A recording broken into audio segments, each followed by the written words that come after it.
Good morning. Namaste. Hi, all of you. Namaste. Hello. We're going to have a full class. Now, we're getting some background noise, so everyone be aware of where your mute button is, just in case. I want to make a comment. Your mute button's here. Elaine, oh my goodness, I'm seeing all these people. Hi.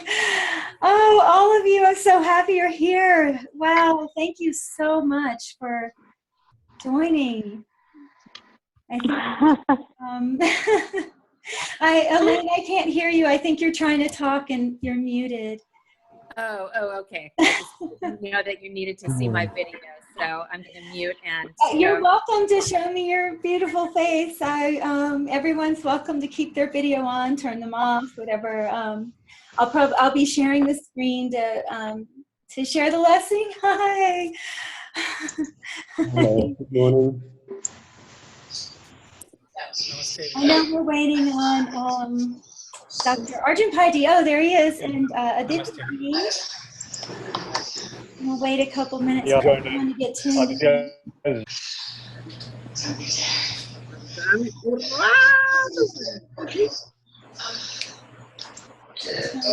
Got 40 people here. Now, I'm going to, let's see, I'm going to allow recording Sankirti. Speaking of beautiful.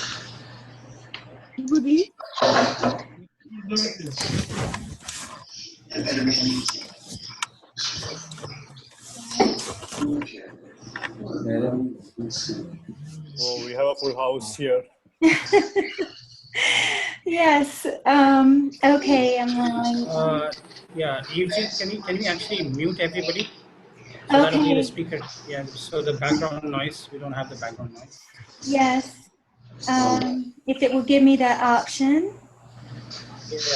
If you can go to participants. Okay. And then mute all. I think it should say mute all. Okay. Yeah. Okay. Yeah. There's a lot of background noise. Sorry, guys. If you want to talk, make sure you unmute yourself. Okay. I wonder if there's a way to mute upon entry. Okay. So we'll just, if you guys don't mind waiting just a minute or so and letting, giving everyone time to sign in if they'd like. Ruse Bay, hi. Hi, wow. Vic, hi. Wow, everyone, hello. Wow. Oh, Pavanaji, I see so many of you here. This is so beautiful. All right. Okay.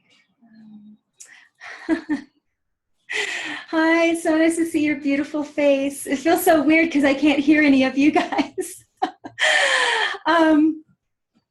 Okay, so let's see. All right, so we've got 49 people. Just wait a minute and see who else is going to join in. Give about another minute.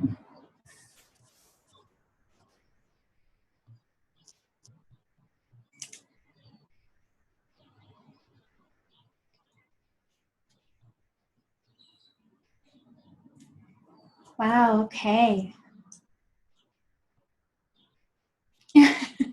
Never really Eve? Full class, yes. FYI, it says that we need permission from you to record if you want us to have that option. Okay, I'm not so sure. Huh? If not, then never mind. That's fine. Well, we were gonna put it on YouTube, and you'd be able to access it that way. But if anyone wants to record, I don't see why that's a problem. Elaine, would you like to record? If it's going to be on YouTube, that's okay. No worries. Okay. I can completely give you that option. So just let me know if you want that. Okay, we're good. Because otherwise I'm gonna have to click on everyone. But No. Fine.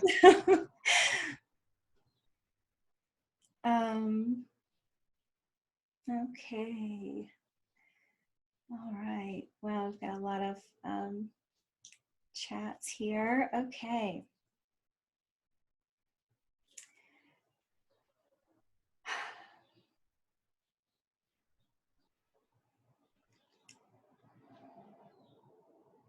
All right, so I guess it's 8:06, let's get started. And anyone can join in whenever. So Dr. Arjun Paiji, because I clicked that, does that mean that everyone will be naturally muted when they join? Okay, wonderful.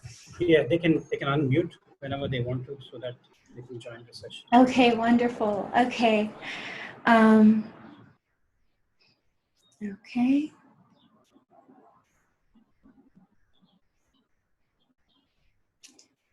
All right, guys. First of all, I want to welcome you all here. And I would like to ground us all in the intention of establishing a connection with Mars, not just as a physical rock in the sky.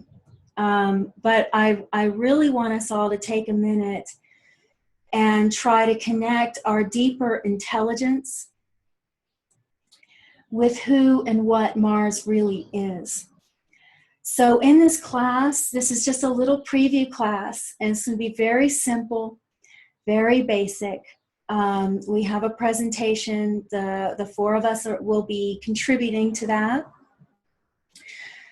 And if anyone has any questions, as we go along, there will be little pockets for questions. We'll definitely have times where we fit that in, most likely towards the end. But if anyone has a question before the end and they're afraid they'll forget it and they feel it's an important question, please feel free. I don't get offended if anyone interrupts me. As far as I'm concerned, we're all students here. So I've been around studying Jyotish for 20 years, and I still consider myself a student. So I really feel that this is going to be a lifetime journey for me, and I love to learn from others. So please don't hesitate if there's anyone. But remember, what I would like to call our attention to is honoring time, because we will have a limited time with each other here. So let's be respectful of the time. If we do have a question or an input, just be aware. Okay, so let me share my screen with everyone, and we'll get started. I'll get the presentation up. Okay.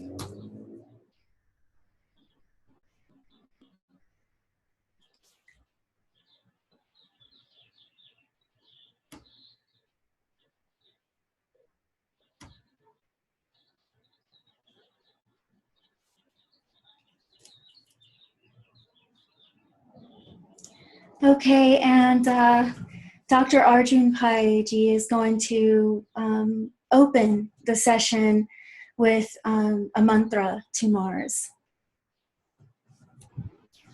Yeah, thank you, Eveji. Let's honor Mangal or Mars with this mantra. So let me hymn this mantra. Dharani garbha sambodham vidyut kanti samaprabham kumaram shakti hastam cha mangalam pranamamyaham. So the meaning of this mantra is, I offer my obeisance to Sri Mangal, the god of planet Mars, who is born from the womb of Earth goddess or Mother Earth, and his brilliance is like that of lightning, and he appears as a youth carrying a spear in his hand. Now, let me explain this a little bit about what is dharani. Dharani means, there are various meanings of dharani in Sanskrit. Dharani means earth, the soil. It also means a vein or a tubular vessel of the body. Dharani also means a mystical verse or a charm, or it's a kind of a prayer that is used to overcome pain. And if you know, the next word is garbha. Garbha means dharani garbha, born from the womb, is born from the fetus. Or garbha also means joining. It's a union. So this is again a very beautiful way of introducing Mars. Sambhutam, he is born from, he's produced. Okay, he's or coming together with. He's coming together. That's another way. Sambhutam also means coming together with, or he's made of, or is composed of, or he's united, or is combined with. Vidyut. Vidyut means flash or a thunderbolt, a flash, or a shining thing, or a glittering thing. Kanti. Vidyut Kanti Samaprabham. Kanti means the radiance, the splendor, the brightness of Mars, the beauty that you see. And it's also, in other things, Kanti is also a reference to a lovely, desirable woman. Kumara. Kumara Hastam. You know, one of the 9 names of God of fire, Agni. Kumara is another name for Agni. And Kumara also means pure gold, or it means youth, or a prince, or a groom, or a young man who's ready for marriage. So Mars usually gives you, with this mantra, it's saying that Mars represents the inner fire and the passion within us. So with that mantra, with honoring Mars, I would like to have Evji carry on with this discussion today. Thank you. Beautiful, Dr. Arjun Paji. Yeah, this is, I think there's a lot of subtleties hidden in these hymns. And so thank you so much. Speaking of that, I really wanted to open up with something from Brihad or Shastra. And that is the fact that in that text, and you can get different translations, but pretty much it's translated, all the same, that it's Vishnu, the infinite consciousness itself, that is in the form of the grahas, or planets, in order to deliver the fruits, or karma pala, to humanity, or to the beings with jivamsa, with life, with a portion of life. So I have this selected verse here, that all of you can read. And all of you, if you would like a copy of the presentation, I'm happy to send it to you. I just have to email me for that. But this is a very important factor to consider when you're studying Vedic astrology. When you're looking at another person's chart, when you're opening up the horoscope, it's a very intimate process. And if your consciousness isn't in alignment with what that is, what that imprint is, really, not only are you missing a lot, but it's also, it's almost exploitive. There's a lot of emphasis on Mars specifically as being a karaka of character. And so I thought this was appropriate to bring forward at the beginning of Mars, is to really understand that we're looking at, even when we're looking at our own chart, we're looking at someone else's chart specifically, we're looking at something very intimate. Okay, so here I also have, for those of you who are interested, the text, and we're going to be kind of starting with the divine incarnation of Vishnu that is connected to Mars. And that's Narasimha, the man lion. And it's very interesting because there's only 4 of the avatars, the 10, that are said to be holy incarnation of Paramatma, the infinite soul. I guess I'm simplifying this, but the all-pervading. The other incarnations are said to have a portion of the individual life, the limited life. So Narasimha happens to be one of those that is is a full manifestation of divinity. And this is the avatar of Mars. So we only have Sun, Moon, which is Ram and Krishna, Narasimha, who is Mars, and Varaha, who is Rahu. So these four in Brihat Shastra are said to be the full manifestations of the infinite consciousness. So let's go to, here I just have, for anyone who's more interested in that topic, for those of you who want this presentation, you'll be able to read this, and you can even find it in yourself in Brihat Shastra in the section about the divine incarnations. Okay, so Narasimha.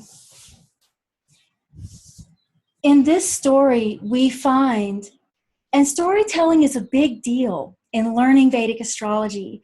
I know in our society, with everything being so quick and everything being so much demand on time and so much demand on the intellect, we often don't take the time to sit back and actually listen and actually learn from the way that the ancient people taught. And these stories are pregnant with so many details that are significant for reading a horoscope, that if you don't familiarize yourself with it, you're going to lack depth. You're not going to have the full view of what our ancient rishis intended for this beautiful science.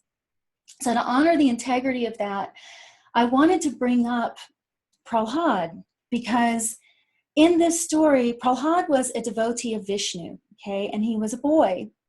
And I know there's some of you here that have no idea about any of these stories, so I'm going to really simplify this. He was a devotee of the infinite, all-pervading consciousness, Lord Vishnu. And his father was, in a simple way, a very powerful narcissist, okay? And his father was threatening him with violence and all kinds of, it put him through so many forms of torture, challenging his devotion to his truth. And this boy didn't budge. There was trial by fire, there was trial by oil, hot oil, there were all these trials. And this boy, this little boy, this Kumar, didn't budge. His innocence was protected, this is a very key feature with the positive side of Mars. His purity and his innocence and his one-pointed focus on his devotion gave him more courage than I think any of us could claim to have today. So this story exemplifies the qualities of Mars. I would highly encourage any of you who are serious about learning Vedic astrology to read these stories. As we only have an hour here, I won't go into too much detail about it, but the character of Prahlad, this boy, is exemplary of Mars. Now, so is Narasimha Avatar. So the divine incarnation, which is the protective force. So whenever we have power, there's a great responsibility. And power is meant to protect. Force is meant to protect, not to harm. And this is the ultimate story of protection, but it's also a story of intense rage. And that is another side of Mars, is the side of righteous anger that can become out of control and have such a big appetite that it threatens everyone around, even those who mean no harm. But in some versions of this story, there's different versions of all of these stories, and I highly recommend reading all of them. If you're a serious student of this science, read them. You'll get something from each one. So in each one of them, it's always love in some way that calms him. And innocence, in one version of the story, Prahlad, the boy, approaches him, isn't afraid of his wrath. That bravery, that courage, and that devotion, that one-pointed focus, that even if I die, I'm going to achieve my goal. And so this is exemplary of everything that is in the higher qualities of Mars. And when Mars becomes malefic for us or harsh for us, we have to question what sides of our consciousness, what sides of our mind is channeling that energy in areas that are actually not giving back. And that's when Mars becomes very difficult, but we'll talk about that. So I just wanted to go through these. So the birth of Mars, since we're celebrating this Graha, there's many different stories once again. Each one of them have a similar thread. All of them involve the earth as a key character. And some of them, I believe it might be in the Andhra Ramayan. And I'll have to check that. And I'm going to have that for the main course. I'll have all the sources listed and categorized, so it's easy for the students with the papers that you'll receive. So one of the stories, he actually, most of them, he's born from sweat. He's born from the sweat of Lord Shiva, the great yogi. Okay, and some stories, like this story from Shiva Puran, he's battling a demon and he sweats, and the sweat from his face hits the ground, and this beautiful red boy, Mangal, comes forth. Actually, that's in the Vamana Puran, sorry. The Shiva Puran, he's doing tapasya. He's actually, Lord Shiva's practicing austere, his yogic practices. And 3 drops of sweat hit the earth, and this beautiful red boy comes up. And in some of these stories, his character, you know, his upright character, his willingness to do what is right at the cost of even death. There's a fearlessness to the proper use of the energy of Mars. When we know that what we're born to do, what we know we're born for one thing or one purpose, even if that purpose has other things on the outside, that one dharma, that one path, you know? So Mars has a lot to do with that upright character and the discipline, not the Saturnian discipline for those of you who study astrology, but Mars has to do with a different kind of discipline that's more connected with determination. So you'll see in these stories that a lot of those little subtleties are illumined, such as him gaining Mangalok from Lord Shiva, from doing severe tapasya to please Shiva. And Mangalok in this specific story is said to be even more blissful than the realm of Shukra or Venus. Okay, one thing before I leave this, I want to emphasize his connection to the earth, because we often think of Mars as such a masculine force, and he truly is. You know, it does say in Brihat Shastra he's in the male category. It says that Moon and Venus are female, Mars, Sun, and Jupiter are male, and Mercury and Saturn are neutral. So he is in the male category. However, in Jaimini astrology and certain other techniques, he even becomes a Karaka for the mother.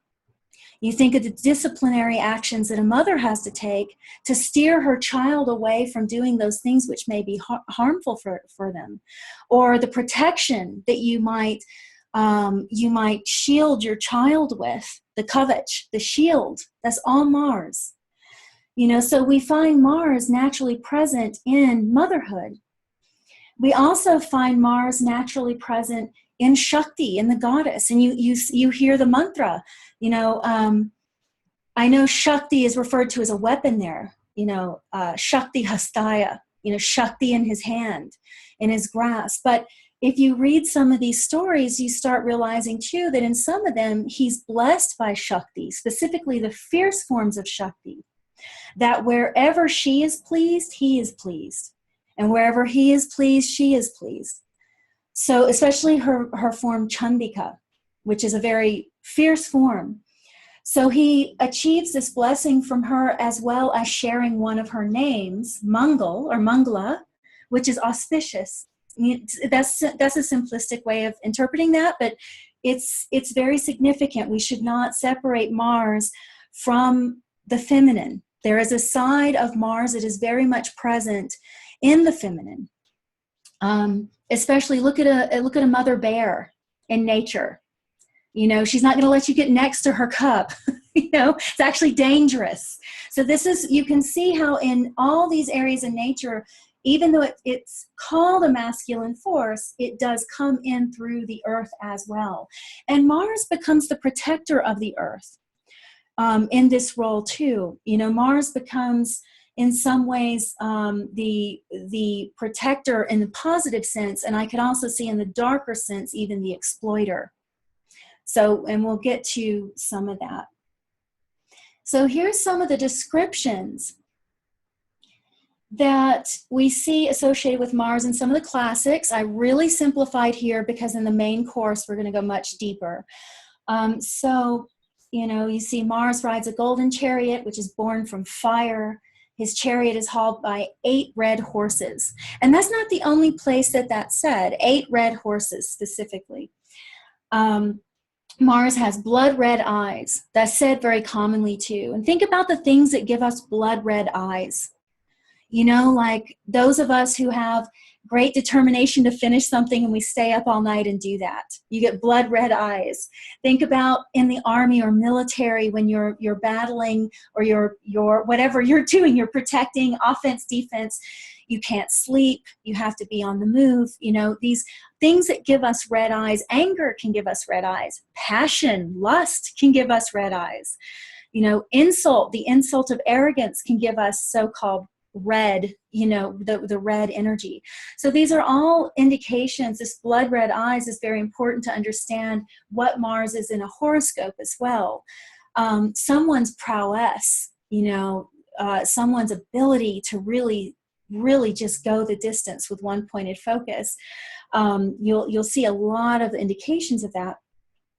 So it's interesting because there's also a lot of indications of him being connected with being short in his body type, for those of you who are interested in medical astrology or anything like that, or when a client comes in to see you and you can instantly determine which graha may be strongest in their horoscope just by looking at them. If you see enough charts, you'll start understanding this more. But he's commonly said to have a smaller or medium frame with a slim waist and firm muscles or a strong build of some sort. But he's usually described as lean. And this also, I'm sure, means other things as well. But this is something very specific with Mars, and it's in numerous classics. Okay, so in the Sarvali, he's also connected with the sun quite a bit. And I find that fascinating. Both him and the sun are connected as royal planets. So this is the Kshatriya class, or the warrior class, those who are supposed to protect, those who are supposed to guard. The priest class, or those who do sadhana and practice prayer or meditation or follow a deeper inner path. The Kshatriya class was in place to protect them, actually, and keep society in a place of protection. So you can understand from this that Mars, once again, is all going back to that protective, defensive force within us. Now, this is also fascinating. He's intelligent and brave. He is a good speaker. And this really comes in debate. I've seen this, especially Jupiter-Mars aspects, certain positions. He causes injuries, is wrathful, skillful at causing pain. And that's through warfare. That's through the military arts, right? But it's also through words. It's through any way that we cause pain to another being. So Mars is a Krura planet, which means cruel. And there's a huge part of nature that is cruel. Whether we want to accept that or not, there is a part of nature. It's not bad, it just is. It's like saying a cactus is bad, that it shouldn't exist.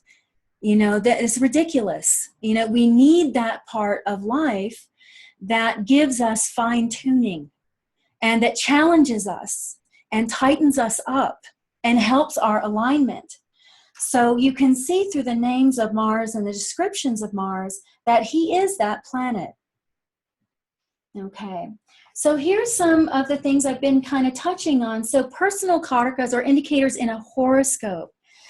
So if you're going to look at a horoscope, you would see, you know, at least the way I determine Mars, and there's many other factors, I've just completely simplified it and extracted this. So character, huge. Where the mind goes, energy flows. He's third in the days of the week, Sun, Moon, Mars. We've got Soul, Atmakaraka, Sun, which is the substance. We've got Moon, mind, or manas, which is the expression of that substance. Then, or the movement of that substance, like the waves of an ocean. But then we have Mars, who is Deha Karaka, which is the body itself, where we do actions in this material world, where that energy of the mind finds expression. So Mars becomes very important for discerning the character of a person and how well they're going to execute their personal philosophies, how they're going to apply their energy, where they're going to direct their mind. Sometimes even their emotional maturity as far as what action they should take and which action they should not. He's definitely not the planet of emotional maturity, but he is the one that allows us to execute that. So strength, protection, defense, courage, determination, the body, precision, strategy, logic, all throughout Bharat or Shastra, when you're looking at the chapter on the Kargamsha, you'll notice that Mars placement often marks a logician, a person who is logical, a person who can get to the point, a person who can figure out the way things work, mechanics. So Mars is highly intelligent. He's not, even though he's very physical, and you could even associate him with athletes. You could associate, well, Mercury too, actually, with certain kinds of athletes. But Mars you could associate with people who are very physical. There is a higher intelligence to Mars that actually comes in with this. So not our willpower itself, that would be more the sun, but how we direct it. That's all Mars. Sun is king. He gives the order. The general carries it out. So Mars is the general. And the direction of our willpower rests heavily on the shoulder of Mars. That's where, in the horoscope, that is where it's going to find its expression. The direction of our desire and passion. Okay, disturbances, frustrations, competitions. I would even go so far to say enemies, but I don't. That is something that I often hear people take out of context, because it's really a personal choice if you want to have enemies or not a lot of the time. But Mars will show that, you know, how well you are at navigating that, you know, people who challenge you. Okay, so now here's some more indications of Mars, karakas of Mars. And you notice I've chosen a red theme because Mars is constantly associated with the color red, red objects, red clothing. Every red article of clothing except for red silk, which is given to the sun. So siblings, specifically the younger brother, military-industrial complex. And these are, I kind of solidified for our short class here, a lot of the karakas that match in different references. So in the actual course, I'll separate all of these, where they come from. So armed men, like if you pull a prashna, like if an astrologer consulted a question chart before they were going to see someone and they saw Mars very prominent, that person could be armed. They could be carrying a knife, a sword, a club, in these days a gun or something of that sort. So armed people. The warrior class, generals, surgeons, logicians, mechanics, engineers, metallurgists. So, and forgive misspellings, by the way. I type really fast and I realized at the last minute that my program isn't correcting me. So there's probably misspellings because of how I just kind of like was putting in the data. So, so people who work with metals, miners, actually, I don't think I wrote that down. Burnt clothing, the southern direction, Sahaja Bhava, the third house, red clothing, the third house in astrology, for those of you who are very new, it's so you can read more about that. Bone marrow, which is very common for Mars to be associated with. And that's a very fascinating one. In the class, in the real course, I really want to dig deep into medical, because if we do that, we actually can understand the planet from another angle too, because the body mimics life. So if the bone marrow is doing a certain thing, Mars is telling you Mars also does that certain thing in the mind. You know, the bone marrow produces the white and red blood cells. And these are protective forces. Like leukemia is actually a disease of Mars. So, so this you'll see very commonly. Red coral is associated with Mars. And this is an ethical thing. I am not in support at all of people getting red coral. You're actually killing something to get it. You're killing an actual being to wear it. So if you're okay with that, that's you, but I cannot support that. But red coral is associated with Mars. Cats, interesting. If anyone knows cats or owns cats, they will really understand how cats are connected with Mars. Jackals, trees with thorns, astringent taste. Things that taste astringent tighten the muscles and tighten the tissues. They actually purge and tighten the tissues, put them back into place. Muscle mass, dhatu, which is actually another word for tissue, but it means other things in astrology. Akala mrityu, which is untimely death, accidental death, accidents, fireplace, weapons, battlefields, land, maps, debt. And I repeated a few things, so forgive me, guys. Minds, the mortal world. That's something I found very interesting as well. The Sun and Mars, in a few of the classical sources, deal with mortality. And Mars will make you realize your mortality. You know, he's one of those planets. He will cause the pain to help you realize you are in your body and that your actions do matter. You know, let's say when you're pushing yourself to such a point you need rest and you realize that, you know, that's just one example. He helps us realize the pain that we cause others. You know, those kinds of things are very prominent with Mars if we're conscious and we're observing ourselves. So gold, the woman's menstrual cycle is Moon and Mars. Cruelty, Subramanya or Kartikeya, which is one of Lord Shiva's sons, for anyone who doesn't know. The Katechu tree, I'll talk about that later. And so at this point, I think I want to ask anyone if they have any simple questions, and actually invite Dr. Arjun Paiji again for these little names that I picked out. Evji, I think we have a question here from Chirag Patel. He says in the description of Mars, he wears red and you choose red theme. What does wearing red mean? That's his question. So red is a color of raw energy. And when you get friction, when you get movement, you get that it's red. You know, just for instance, like when the blood hits the oxygen, that red color comes out. Red is a color of passion. You know, rakta, the word in Sanskrit actually can mean blood, it can mean red, and it can mean passion, depending on how it's used.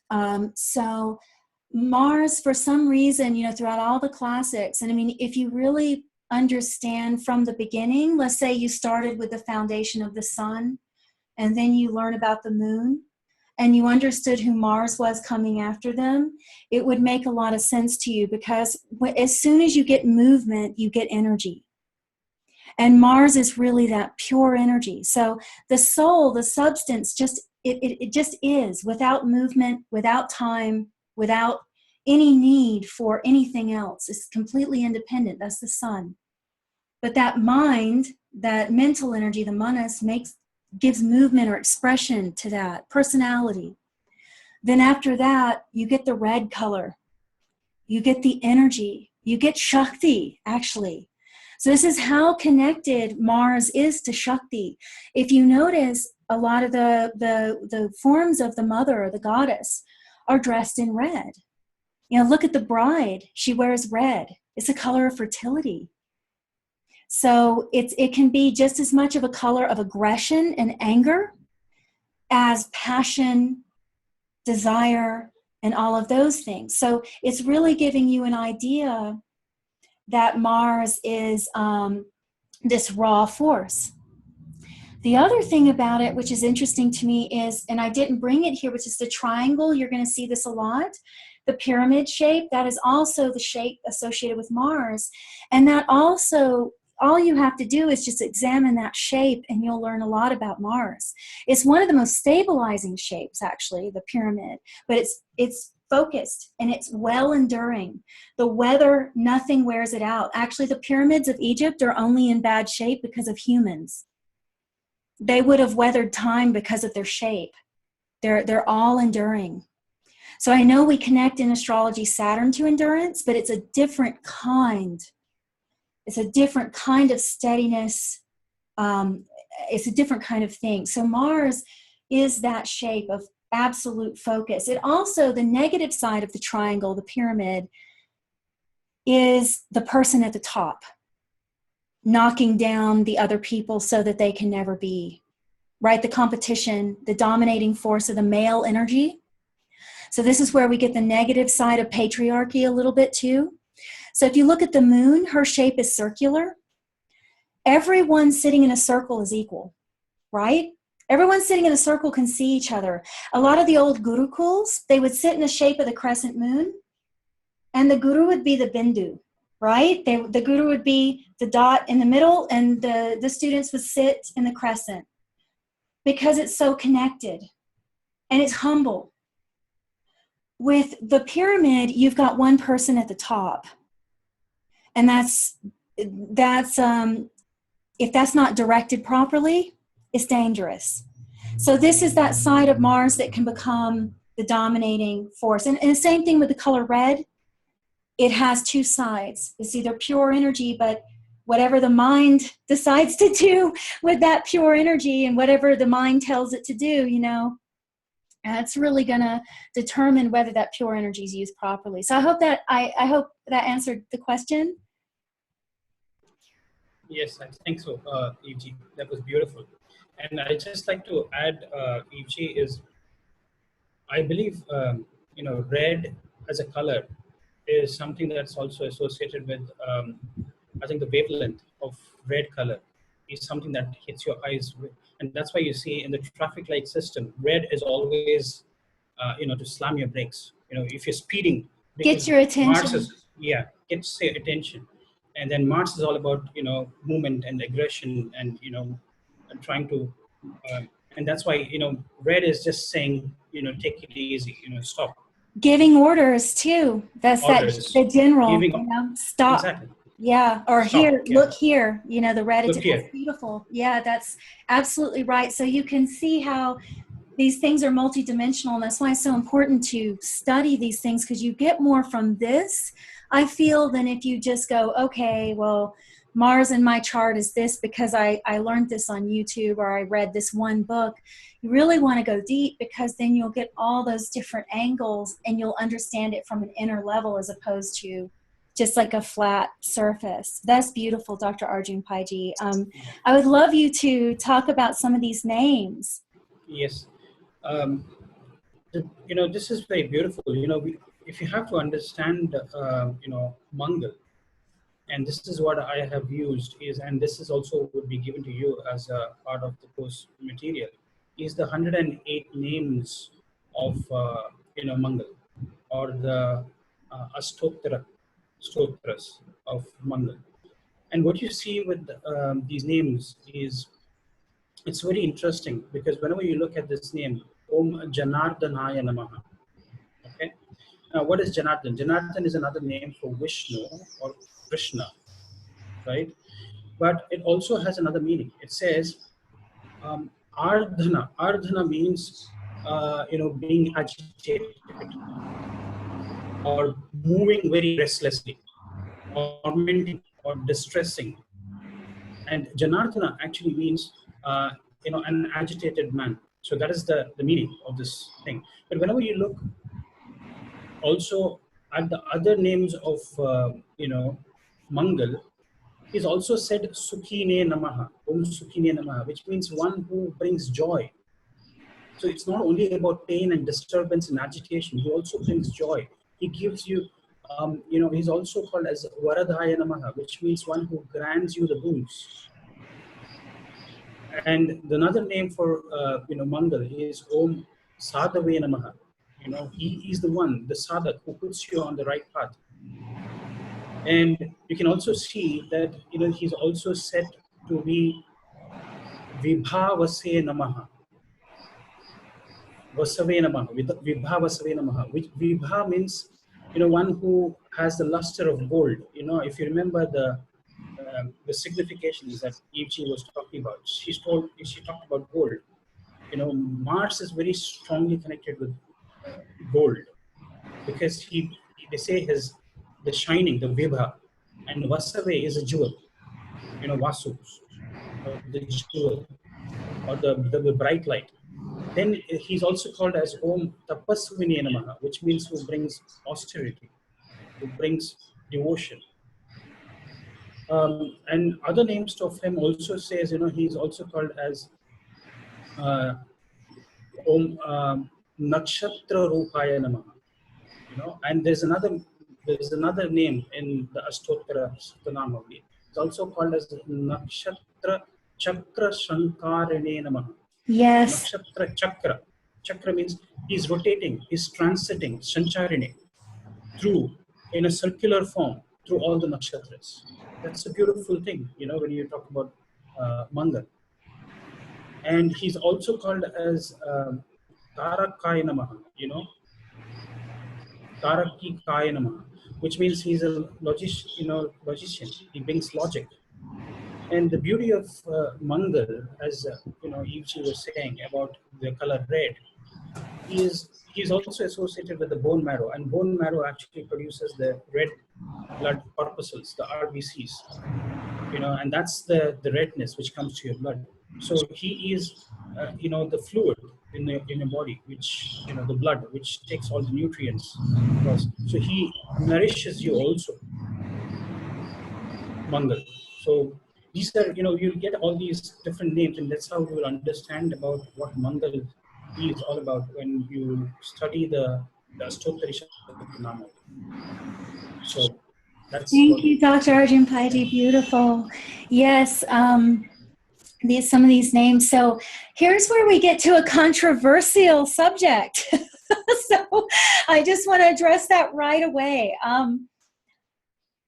The Mahavidyas, and these, you hear these mainly listed in the Tantras. And this is something that's, I feel, especially being in a Western culture, is extremely exploited to some degree that's almost embarrassing. I almost didn't even want to pull this forward because of how this gets abused. And so I want to start from the beginning and say that I wanted to talk about the forms of Shakti connected to Mars without that heaviness of what the abuse that has been happening. If it's really interesting to me because Shaktism is based off of the mother, it's based off of the feminine. And if you look around us in the world right now, we've got the earth, we're just constantly taking resources, we're taking. Sometimes we don't even think about it. It's almost gotten to a state where it's rather shocking. And I feel this reflects on the worship of the goddess as well. Whereas, in a lot of the ancient scriptures, she has great power in her humility. There's places where she finds her strength, but she also has other attributes. And these other attributes are very misused. So before I describe this, I really want to say that I am not coming from the place of a tantric. I'm not a practicing tantrika. I'm coming from a place of really loving her energy and just loving who she is and wanting to honor that. So Bagalamukhi is the form of Shakti, or the goddess, Mahavidya, which means Maha means great, Vidya means, you could say knowledge, to make it just very simple.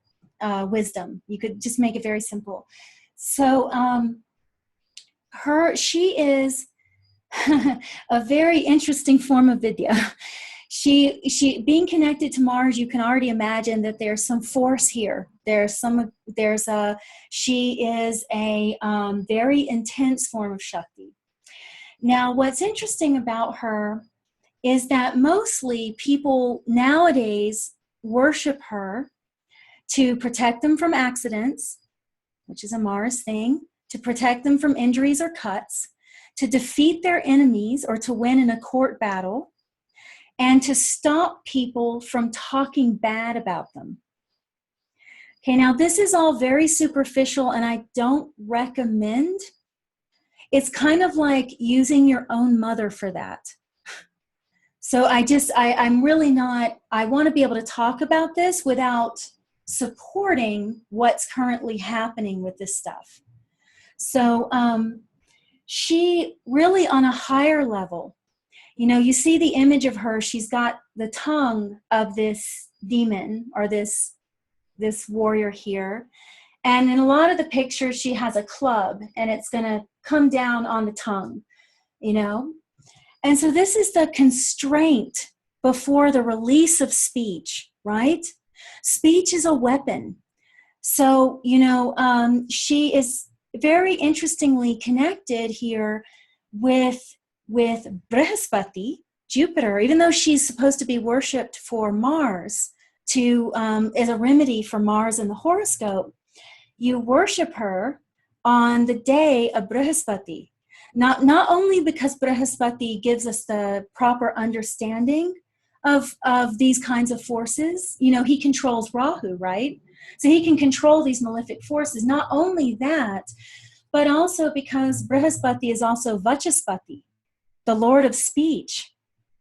So you approach her on a Thursday wearing yellow, which is more associated with Jupiter, sitting on a yellow seat with a haldi mala, which is a turmeric seed mala. Okay, and you can see here that her bija or seed mantra is Om Hlim. And I would say that this is to be approached for our inner self, actually, to gain control over the weapons within us and where to properly direct our protective force. Where is it needed and where does it need to be withdrawn and held back? So in the Todala Tantra, she's also associated with Brahmastras. Okay, so if you know anything about the Mahabharata or the Ramayana, then you know that these divine weapons, the weapons of the gods, the weapons of Brahma, the weapons of, I believe there's also Narayanastra, right? That someone uses. So there's all these different divine weapons. And Bhagalamukhi, within her long shloka, her long mantras, they say the secret of these astras, these weapons, is hidden. So I wanted to, you can clearly see here why she would be connected to Mars. And you can understand that if Mars is suffering in your chart, let's say that in your own horoscope, you have a problem with control. Or you just have a problem with control, constraint, discipline of some sort, or directing your energy properly, or holding back your words. This is something that you can actually approach this version of the Divine Mother to learn about sacred speech and sacred use of energy, proper direction of energy. So the responsibility of holding power is a big emphasis point with Mars in general. He's exalted in Capricorn, a cool, calm, collected sign. A sign is the pinnacle of Earth, a discerning sign. It's kind of a cruel sign too, and that does emphasize the part of Mars that sometimes has to make very hard decisions. He's also got a unique friendship or association with Jupiter, and Jupiter's Vivek Karaka, the Karaka of discrimination, discernment. So you can understand that Jupiter supplies the understanding and Mars executes it. So the responsibility of holding power here is very important to focus on with Mars. And if we have a weak Mars in our chart, we might have areas that we can invoke this energy to understand ourselves and relate to life better and actually serve our path in a more direct way instead of doing all these things. You know, I see all these mantras online to achieve this and achieve that. In the end, it's going to cheapen your relation to the inner world because it's all based on give and take. What will you give me?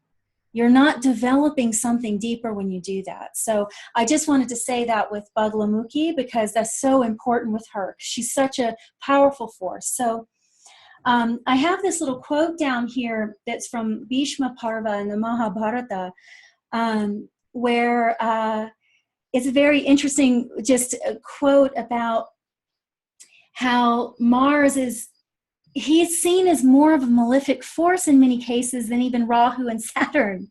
He's throughout the Ramayana, throughout the Mahabharata, he's a very serious graha.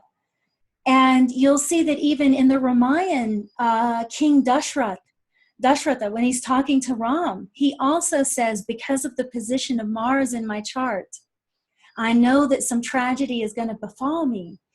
So it doesn't mean that Mars is always going to bring tragedy, but I want to drive this home of how important the energy of Mars is. And when you focus that energy, it can either be for positive protective forces, or it can really bring your own ruin or the ruin of others.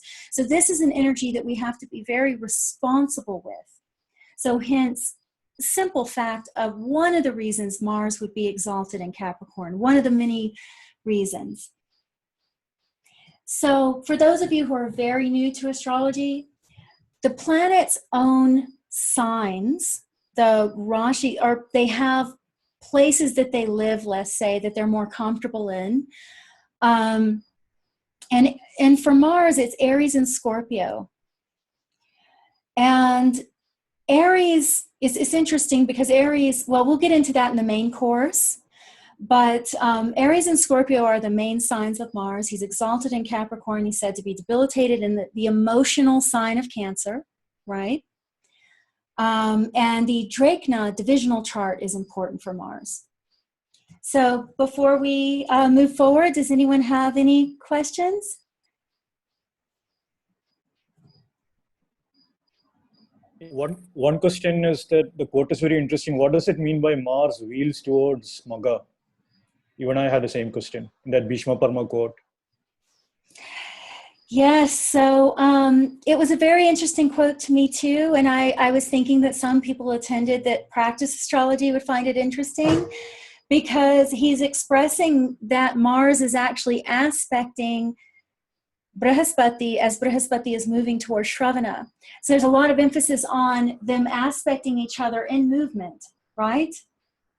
It's just a kind of fascinating, but it's the play between Jupiter and Mars again. And you'll see this a lot. You'll see a lot of positive remarks about that, a lot of really negative remarks about that. So I just wanted to list it here to kind of inspire deeper thinking for those of you who are studying, because there's quite a few little comments like this that I've kind of extracted. And I'm going to be elaborating more in the main course because it's a little more advanced. You have to understand, but it's just I wanted to kind of sow the seed.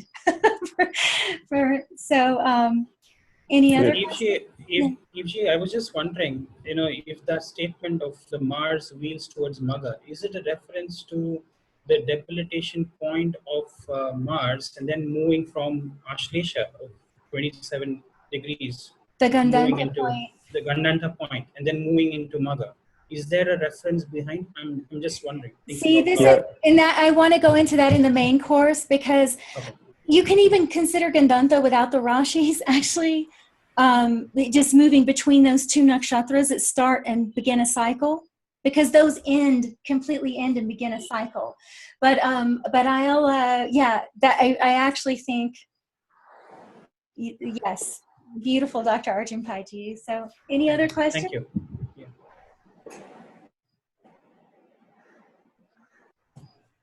No? Yeah. Are we good now? I think we should. Okay, so we have Santipji who's going to talk about about martial arts. Right. It's I just love martial arts. I grew up watching a lot of martial arts movies. So hey, we are talking about Mars right now. Guess what? We'll talk about martial arts, right? So that's and you can see you have the on the left side of this image you have the Chinese martial arts, or you have a man wearing a Chinaman hat. I don't know, a straw hat, a samurai hat, really. But one of the things you can see that guy is doing is that he's moving his I don't arms know a what lot. happened. Sorry, Santipji. Yeah, that's fine. Just There you go. Yeah. Yeah, so like he's moving his a lot, and actually, if you look at the word Mars, right, M-A-R, you just replace the M with R. Oh wait, you replace the A with M, and then you replace the M with R. Then but again arms, right? So you get the word Mars. It's like the word arms is a palindrome of the word Mars, and martial artists actually use a lot of their arms. You can see that. And not just that, we do have our own Indian version of taking care of your body, which is the yoga. And yesterday was the international, if I'm not mistaken, or today, wherever you are. So like you can see that the Mars yogasana that is connected with the asana which is connected with Mars is the Virabhadrasana. Kind of makes sense, right? Vida, the one who is courageous, Bhadrasana. Whoever Bhadra is, you are invoking those energies by doing those particular asanas. And by studying these asanas, you can really go into depth, and you can go a lot of depth into the Chinese martial arts and then get more clues. But other that are listed here, martial arts, national security. So you're thinking about arts, you study martial arts to be secure, to feel secure wherever you are. So guess what? At the national level, nationality, you are again dealing with the same topics which UG mentioned: weapons, the divine weapons, the missiles of today, the guns, all the arms, right? Arms control, all of that. Military intelligence, you definitely need to be intelligent militarily. You definitely need spies. If you are dealing with these, you definitely need to have spies. Again, interesting thing, if you look at war, which again, that's a subtle point actually. War, the actual physical war is really connected to Aries. The sign of the Rashi of Aries, owned by Mars, is the expression of actual physical war. Whereas the psychological war, which all of us go through on a daily basis, that is really pointed to by the Rashi of Scorpio. And really, the biggest point here is that, I just want to highlight one thing, is that if you're going through Mars Dasha, simply begin doing yoga or simply start doing martial arts. That would be a great practical remedy. That would actually be a remedy, and would also begin to imbibe all these martial qualities, which is what Mars Dasha is going to make you go through. So yeah, that's my and yeah, again, in the main course, I really want to dive into more depth with the martial arts front for sure. Analyzing trend, if it's probably that would be good. Hopefully, we'll see how that goes. No, And, beautiful. Yeah. Yeah, I think this was beautiful. And Evji and Santipji, yesterday, we were discussing with Santip. It's a beautiful thing that we say Mars is connected, and it's called Deha Karaka, which means it's the significator of the body. Right. And Santipji was saying that there was been a ritual that most of the martial arts masters, in China and Japan, these people's bodies were buried in secrecy, because by just knowing the bone structure of these masters, they would really get to know what was the kind of movements and the things that this master was good at. So the bone structure was something which was used to understand what style of martial arts the person was heavily into, based on just looking at the bone structure. So that was a very interesting thing that Santip was discussing with me. So I thought I should add that. Right. Beautiful, Right, Dr. guys. Pai. No, really, that's because you think about the use of raw force through the body. Martial arts really is the mastery of that force. It really is. And, you know, the psychological warfare with Scorpio, that's a big one. I actually have a Right. chart at the end that's kind of interesting with that. But Yeah, one thing I just want to add here, Dr. Pai, is that, you know, martial arts really is a very top secretive field. You know, if you go into that, you go into real rural China, it's very hard to learn a form from the martial make you go through all the hoops and, you know, everything until you that particular form. And that's when, you know, all these aspects of like military intelligence, weapons, you know, secretive nature of Scorpio, all of that really plays out into martial arts for sure. And for me, it's very Mars is really the planet. It's kind of a good thing that probably the martial artists didn't have access to astrology knowledge, I would say, having having heard some of the stories. But it's interesting connection nonetheless.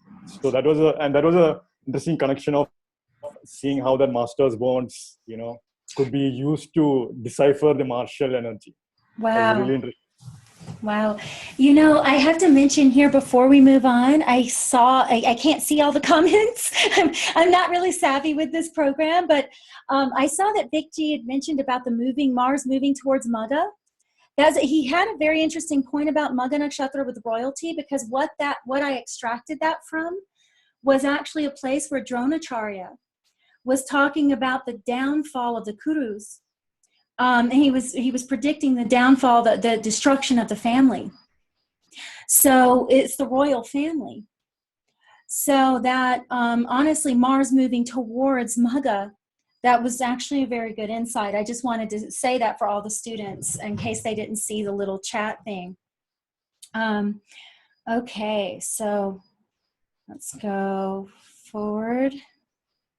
If I can. Okay. All right, Santipji, you're on again. Oh yeah. Again, you know, one of the great remedies for Mars is again the worship of Hanuman, and Hanuman really is the embodiment of the spiritual warrior, the qualities which we should be, you know, developing within ourselves. And here you actually have the image of Hanuman in the Panchmukhi fashion. You know, the Panchmukhi Hanuman. You can see he's, you know, one foot of his is on the symbology or the idea. Other foot is on all the demons, and he's holding one. His hands are full of weapons. Clearly, you can see the Martian qualities of weapons, all the Divyastras coming up. But look at his head, the Panchmukhi head. You know, one of his head is actually that of a lion, and that is again showing the connection with Mars, the strong Narasimha connection with Mars. Narasimha is the avatar of Vishnu, which is connected with you know, Mars planet, as EG beautifully described early on. So like that is a factor, and I just want that you know, how worship of Hanuman is a great remedy in your practice, no matter who you are, where you are, what level you are at, and especially in developing your Martian qualities. It just like connection with Bagalamukhi will help. I'm sure this we are looking at the same thing, but from the Hanuman angle when we are dealing with Panchmukhi Hanuman. So that's what I want to share here. Thank you. Santipji, that was wonderful. I would love to kind of connect them actually, because, well, I'd actually like to kind of connect Prahlad here, because if anyone knows the story of Hanuman, once again, we have one-pointed, unstoppable devotion. To the point where there was no thought. You know, you often hear that Mars and Mercury clash. Now, if you really read the classics, you'll actually hear sometimes that they get along, like in astrology. There's yogas for astrologers that combine Mars and Mercury. So you can't always say that it's going to create a bad, you can't. Sometimes it's going to be good. But in general, you know, Mercury with all of his details and all of that, you know, that just would have gotten in Hanuman's way. It was all about following the order of the king, his beloved, whatever it was. It's a purity to that. There's an innocence to that. In both stories, Hanuman is a very pure character.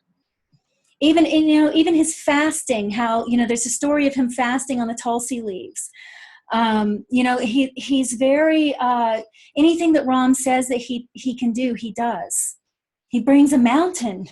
You know, so this is a really beautiful point to kind of pull in here of is exemplary of the divine tempered qualities of Mars. Okay. Yeah, one thing about the mountain was that if you just go back to the previous slide, you can see that Hanuman's name is actually on a triangle, which looks like a mountain. Right. Yeah.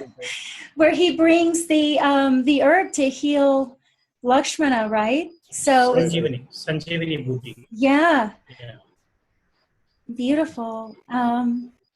Okay, well, I think we've got our astronomer up next. Aditya ji. Oh my God, it's me now. Great. Good points. I think it was all great points, in fact. And this will really help me to cover up my part. So again, question. What was the first word we came across today's lecture or today's talk? Anyone?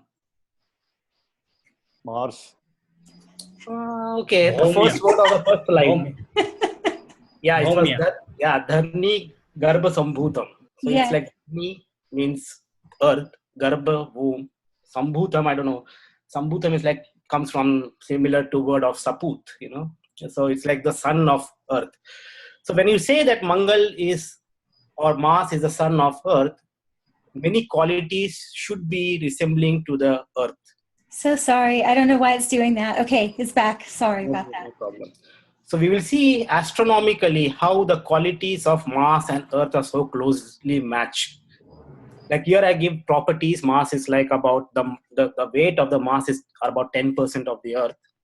The radius is almost similar. It's like half the radius. So it's basically smaller than the Earth. The Mars is smaller than the Earth. It's a child of the Earth, correct? It has to be smaller. In fact, and it is very close to us. In fact, it is the distance is from Sun to the Earth. If you take as 1 unit, from Sun to Mars will be 1.5 units. So it's only half AU, half the distance. Like sometimes we come very close. Like every 2 years, we come very close to Mars. So it's like the closest planets. One side is Venus and one side is Mars. So as you said, I think Eve G gave an example. Up always. So I think the Earth is also trying to safeguard his basically her son, Mars. And so, and we all know that scientists are planning to now go to Mars, make settlements, human settlements, which because they feel that Mars may be a little bit better in climatic conditions for human civilization than any other. Like we can go even Venus, but Venus, we know we have sulfuric acid rains there. You cannot really survive. In fact, I was attending a talk where they were planning to put a spacecraft inside Venus, and it said that itself is a great challenge because the temperature is so hot. It's really difficult. But that's the plan right now because we have taken pictures of Venus, but we have not gone into the Venus. But we know Mars, we have already Land Rover and all, we have touched the surface of Mars and we have been into that planet.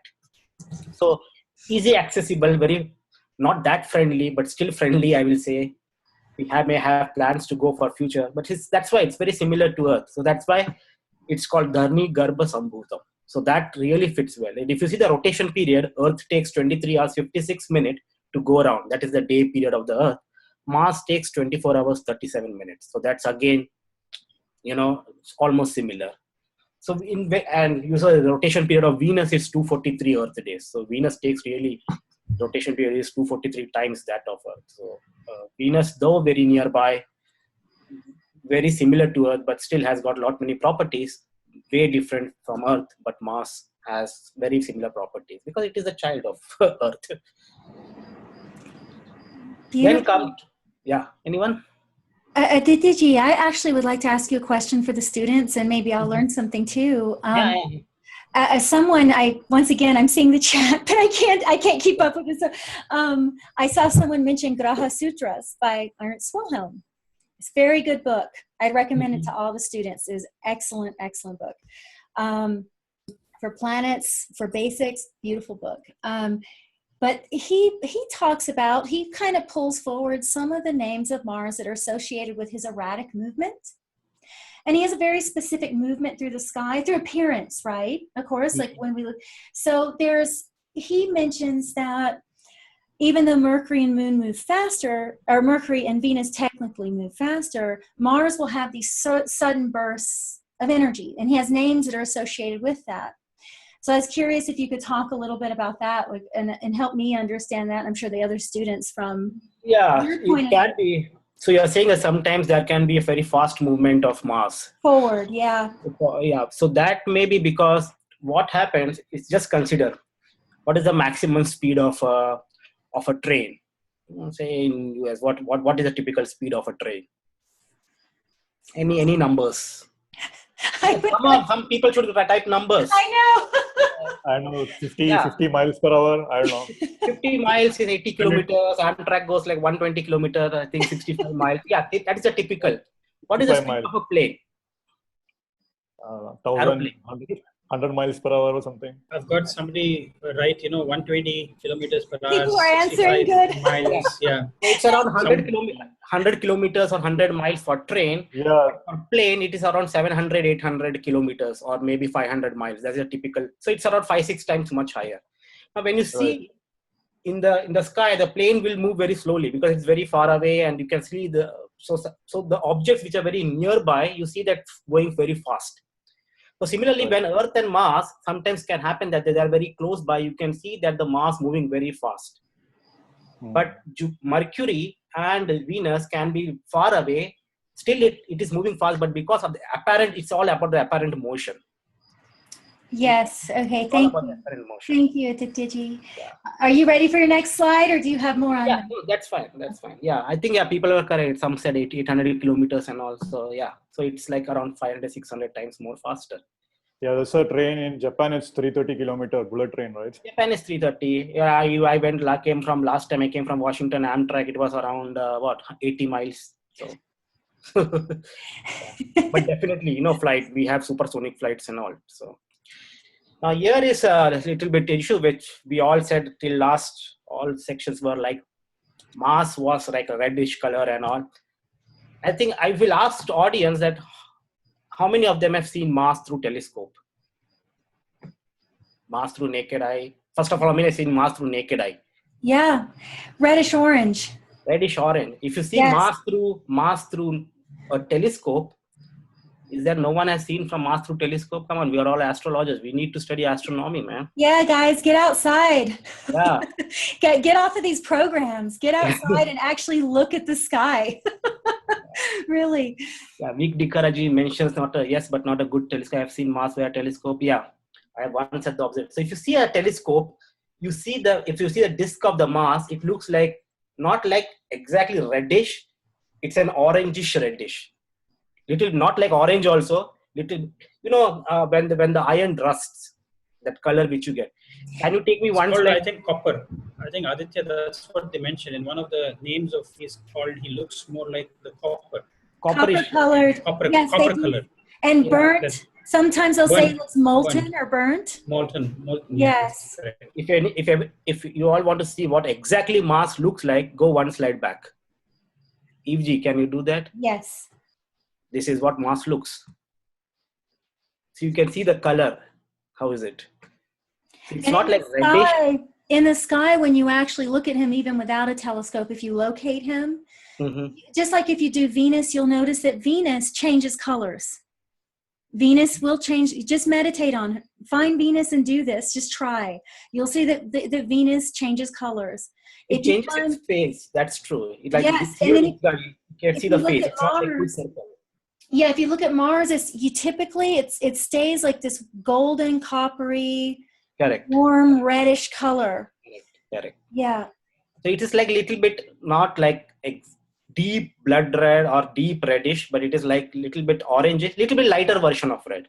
Yes, I think the red color is meant to describe something else, not how the planet Mars looks. Correct. That's very important, yeah. But there are very many things which can be with this color scheme, I think. Can you again go to the next slide, EVG? Thank you. So this, I think I have done this video on KRS channel about how you, with this color scheme, you can explain the Rahu column, Yamaganda column and all those. These are the exact color scheme. And you see the orange, Mars is just above the sun. Now, if you see this pattern of this color too, it's like no spiritual development, as I said. Like Rahu is what? It's the desires. Then that comes in the mind. The desires comes in the mind. That is moon, which is so Rahu, then moon, then Saturn. Then you make efforts basically to go and to reach your target because of that desire. So that is Saturn. Venus is when you enjoy the fruits of your action. That is Venus. When your basic necessities are filled, then you start thinking, Mercury. And then when you go for Jupiter, because for spiritual knowledge and so. And then striving hard for reaching the Atmakaraka, that sun is Atmakaraka, Jupiter is the knowledge. So Mars is in between the scriptures and trying to reach the self. So that effort is Mars. So when I think there were questions about Mars wheel towards Magha and all, like Magha is what? Royal throne. Like Magha Nakshatra is the royal throne. So what is Mars? Mars is that general. It's the commander in chief or what. So it's reaching the topmost position, the effort of reaching that. So in this color scheme, like you can see after Mars comes the sun. Sun is Atmakaraka, and then Ketu is Mokshakaraka definitely. So that's what it shows to achieve it, the effort to achieve the royal throne. So that may be one. I think Dikaraji also mentioned about Mars wheel towards Magha. So I interpreted in that way. No, that was beautiful, Adityaji. Yes, we have more. Yeah, you also see the color of, coral, as you said, coral, the stone, red coral, and the ruby. Ruby is very dark. And orangish is, coral is a little bit less reddish. And I was just thinking, like the orange color. Pink. It's almost pink. Yeah. Red coral is almost like a peachy red. Yeah. And I was just looking, like, what are the orange color represents, like just before this talk. All what we said is like so apt with the color. Orange color, I think in Wikipedia, I saw this. It means joy, warmth, heat, sunshine, enthusiasm, creativity, success, encouragement, change, determination, health, stimulation, happiness, fun, enjoyment, balance, sexuality, freedom, expression, fascination. So these are all the words which typically, which tell something about the qualities of Mars. Very interesting. Thank you, Adityaji. Does anyone have questions for Adityaji before we? Yeah, there's one question for Adityaji from Rashmi Ji Gurjar. She says she has read somewhere that the Bermuda Triangle is a place where Mars came out of Earth. Hence, strong electromagnetic energy there. Is it true, Dr. Togi? So this is the question from Rashmi Ji. There are many theories about Bermuda Triangle, and there is I don't know much about electromagnetic energy, and people have done some studies. So maybe I don't know right now. So maybe I should not say anything because I don't know. But is there? How did Mars originate? Did it originate from Earth or something like that? Do you think there are of course now the formation of solar system is so difficult. Like there are many mysteries which we don't know. Like there are many things in solar system that we don't know. Like why all planets move in a certain direction, why all the inclination of the planets it's almost similar, why it is almost similar. So there are many theories which people have given many theories, but not a correct theory which we astronomers have decided that this is the correct thing. There are some flaws on everything. So right now, as per the situation is, we have not come to a consensus that it is this. So there are theories regarding, many theories have been already there and have been published. So that's still a mystery. Are you guys ready to move to the next slide? Does anyone have? Okay. And then someone was saying saffron color is more accurate description than I feel that saffron will be a little bit. Whoever said that, that's actually listed, I think, in, it must be, Prashna Marga, I think. I was just reading that it actually describes Mars as saffron colored. I have to look again which source that was because I'm going to be compiling all of that. You said Hanuman, you put Sindur, correct? Right. Sindur, Hanuman, that Sindur is saffron color, yeah. So, exactly. Yeah. So we're all Someone- getting the point. It's a warm, stimulating color. Either way you look at it, all of these colors are warm, stimulating. They're representative of energy, Mhm. all of them. So either you can just kind of lump that all together. I almost think you could even look at a fire. Yeah, fire. You know, the orangish fire. Fire is not sometimes like, fire has got different. There Different are shades community of where, it. where astrologers, I know in my villages and all, where they using fire, they predict, you know, how Yeah, fire burns, how meditating on fire the fire. flickers, what is the color of the fire. There's so many things, and you can predict like during Prashna, basically, during Prashna astrology. But this is not the And time. Mars is Karka for fire. That's all through the classics. He's very much associated with fire. So this all makes sense. We're describing all these warm colors, but I hope people can take this and apply this to the chart. See, this is the important thing. Is to Yeah, I will talk about that more in the main course. the main course, yes. So, but just understanding the stimulating quality of Mars more than any other graha, all these stimulating attributes are given to him. Correct. For better or for worse, whether it's agitation and disturbance or passion, focus, and determination, they all kind of come in here. And there was one more question on Rahu. As I said, Rahu is UV and Ketu is infrared, because Rahu and Ketu we can't see, and infrared and UV also we can't see. So that's why I kept Rahu as UV and infrared as Ketu. Why not the other way around? Because UV is much more energetic, Rahu is much more, much more force, much more fear. So that's why I kept Rahu with UV and infrared with Ketu. And with this color scheme, you can explain many secrets in astrology. And this is itself, I've given I think with KRS channel, a 1 hour talk on this color scheme. So yeah, Rahu and Ketu is not seen. UV and infrared is not seen. That's why I associate that color with Rahu. For anyone who's interested, I've posted a lot, or our administrator has posted a lot of your videos on all of you on the Tara Vidya website. So anyone who's interested can definitely find it there very easily. Okay. So again, why does Mars appear red? It's because the Mars contains iron. Again, iron. Iron is again when it combines with oxygen, you get red, rusty color. That's what exactly which EG has pointed out.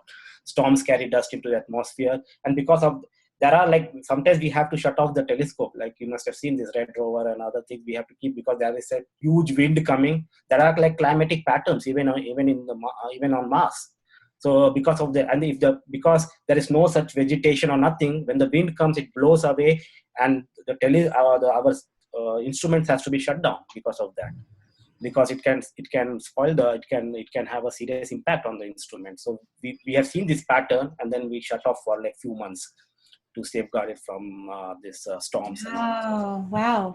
Yeah, it's true. And iron is also present in hemoglobin. So you can see the concept of Mars and iron and Mars, and the rusty color when iron gets combines with oxygen.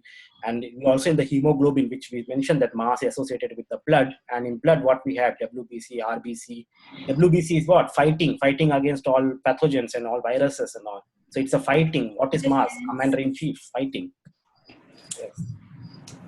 And Mars also, I think you mentioned weapons used in war. So that again tells you about the connection of Mars with the iron element. Very fascinating. You know, someone just asked if Mars has a fast metabolism or gives a fast metabolism. I just wanted to confirm for that person. That is all through the classics, and it is in medical astrology. A powerful Mars can give a high metabolism. It gives a lean body. Correct. Actually, it says that over and over. So that whoever asked that, I couldn't see your name. I'm so sorry. It's just popping up here. Yes, that is true. Even Sandeep ji was mentioning about head. I think the martial arts. Again, head is what? Aries. Aries is Mars again. So head connection with Mars. Yes. Yeah. And then with the blood for the students, I just want to clarify this. If any of you are interested in medical astrology, what happens is Moon is actually more associated with the waters in the body, Moon and Venus. So the Moon is the fluid, the blood itself. Mars moves the blood, and Mars is the cells and the bone marrow that produces them. So that's a very distinct thing when you're dealing with medical astrology, is that the liquid itself, the actual blood, is actually Moon. I just wanted to share that with people so that they those people who are beginning. And you'll see that Mars and Moon have a very intimate relationship very often, actually, especially through medical astrology and other things. Okay, so we have another interesting slide here. This was a very recent research actually published in a science magazine. Just, I think it was a month back. Yeah, it was April 2017, I could see. So April month, it was just published that bricks made up of Martian soil may be stronger than the steel which we make on Earth. Because the Martian soil has got a lot of iron in it. So they say that scientists have done some tests and they say that if you make bricks, and you see again, Mars is what? It's again, commander-in-chief. It's again the rough and tough. It's a male dominant, if you consider Venus, I think what is that book? Mars, men are from Mars, women are from Venus. So you see the male energy is connected with Mars, the toughness, tougher, and all those things. So bricks, so again you can see the quality of Mars being that strong, the strength. Again, it's like the elements present in the soil or the soil of Mars is such a way that if you make bricks, that is much more stronger than our steel. So you can see that how, again, what we consider as Mars as energetic and all those is very well apt to what we have. So this was a recent article published in a science magazine just 2 months back. So I thought it may be interesting to No, that's really very interesting. Does anyone have any questions? So maybe I think in future we will get Martian rocks, because after we finish everything on Earth, we may get rocks made up of Mars soil. So, but I think, this is what I just want to give a brief thing about Mars, astronomical perspective of Mars, and scientific and little bit astronomical perspective of Mars, and to connect with astrology and to understand better. Beautiful, beautiful. So I'm going to move on if no one has any questions. Anyone's welcome to unmute themselves and ask any one of us anything. Okay. All right. So the Kateju tree is associated with Mars. And I just wanted to give us a little taste of some things related to medical astrology. And here, I think it's important to understand too, we often use the word use. I just did it now, like use something. We use something. And this goes back to that principle with Bagalamukhi of control of speech and realizing actually what we're releasing, like being very intentional about what we're actually saying, because words give a shape. Anyone who thinks that sound is not a creative force, by now, do your research. So when we speak of these trees as we use them for medicine, I would like to ask from my heart, all of you, to maybe start questioning that word, because these trees are a gift to us, and they're a gift to life. And these trees should be honored for the medicines they carried and not just used. So the Kateju tree is a very important tree in Ayurvedic medicine for some preparations. And I had just listed a few things here. And those of you who have had loved ones, or those of you who have suffered health problems related to Mars, those of you who know astrology and follow the medical portion, then you could probably look here and realize that a lot of these preparations are medicinal for the problems that Mars agitates. So this tree is a coolant. Mars overheats the body. So this tree gifts us with cooling, cools us down, anti-inflammatory. It stops the loss of water if someone's becoming dehydrated, or losing too much liquids. It's an anti-itch, which is once again from inflammation. It enhances digestion, cures skin disorders. It firms the muscle tissue and firms the organs and pulls everything back into place. Once again, Mars dealing with shape and form. So there's even certain Ayurvedic preparations, not even specifically this tree, but other things that are related to Mars, that after a woman has a baby, for instance, the uterus and everything that goes on there, these women drink this tea and it helps the whole body restore and everything, recover from the process of holding a child. So all of the things associated with Mars, a lot of them have to do with the restoration of the body and the cooling down of an overheated system. It's a remedy against asthma, which asthma is very commonly an inflammatory attack.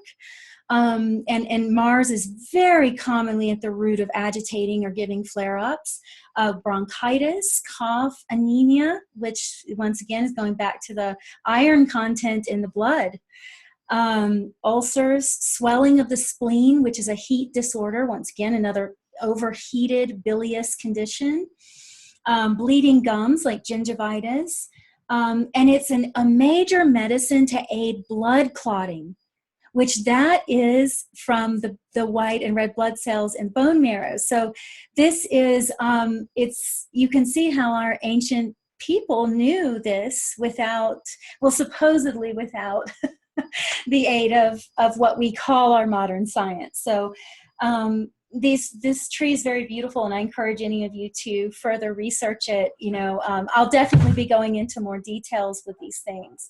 And I have a few example charts, and I just wanted, you know, all of you to jump in, the teachers here. And I took the liberty, which we discussed beforehand, of presenting the chart from a sidereal perspective and tropical for those students who are interested in tropical, so that they can have a contrast. Because the truth of the matter is, this subject needs to be investigated. So I just wanted to call it forward here. Both charts are going to be with sidereal nakshatras, and this program is the Kala program. I really appreciate this program with how much research I do, because it's so adjustable. For any of you who are serious students and you're using like the free program, the Jagannath Hora, I mean, it is a good program, and the offering of it is absolutely beautiful, but you will not have the freedom. You will not have the freedom to explore these calculations on that. So if anyone wants to contact me about software, I have all of them. So I could probably give you the rundown on which one's good for what. So, but I find myself resorting back to Kala a lot. So, so I have here the chart of Napoleon. I thought it was very fitting for Mars. And I wanted to just call, like I know Santipji has a very unique way of analyzing the planets. And I'm just looking straight flatly at Mars for this session. I'm not going to be analyzing the entire chart. Otherwise, we're going to have a very long session. I mean, any of you who know astrology are probably already seeing quite a few things. But if you look at the position of his Mars, it's quite prominent, no matter if you look from the sidereal chart or you look at the tropical chart. And he really exemplified in his life many of the qualities of Mars, some of the upright qualities and some of the negative qualities. So you could really study his life and get a good idea. What I wanted to bring one point forward that was very fascinating to me. Now I read through nakshatras, and that's kind of why I wanted some of the other teachers to jump in, because on the main course I'm going to go into much more detail.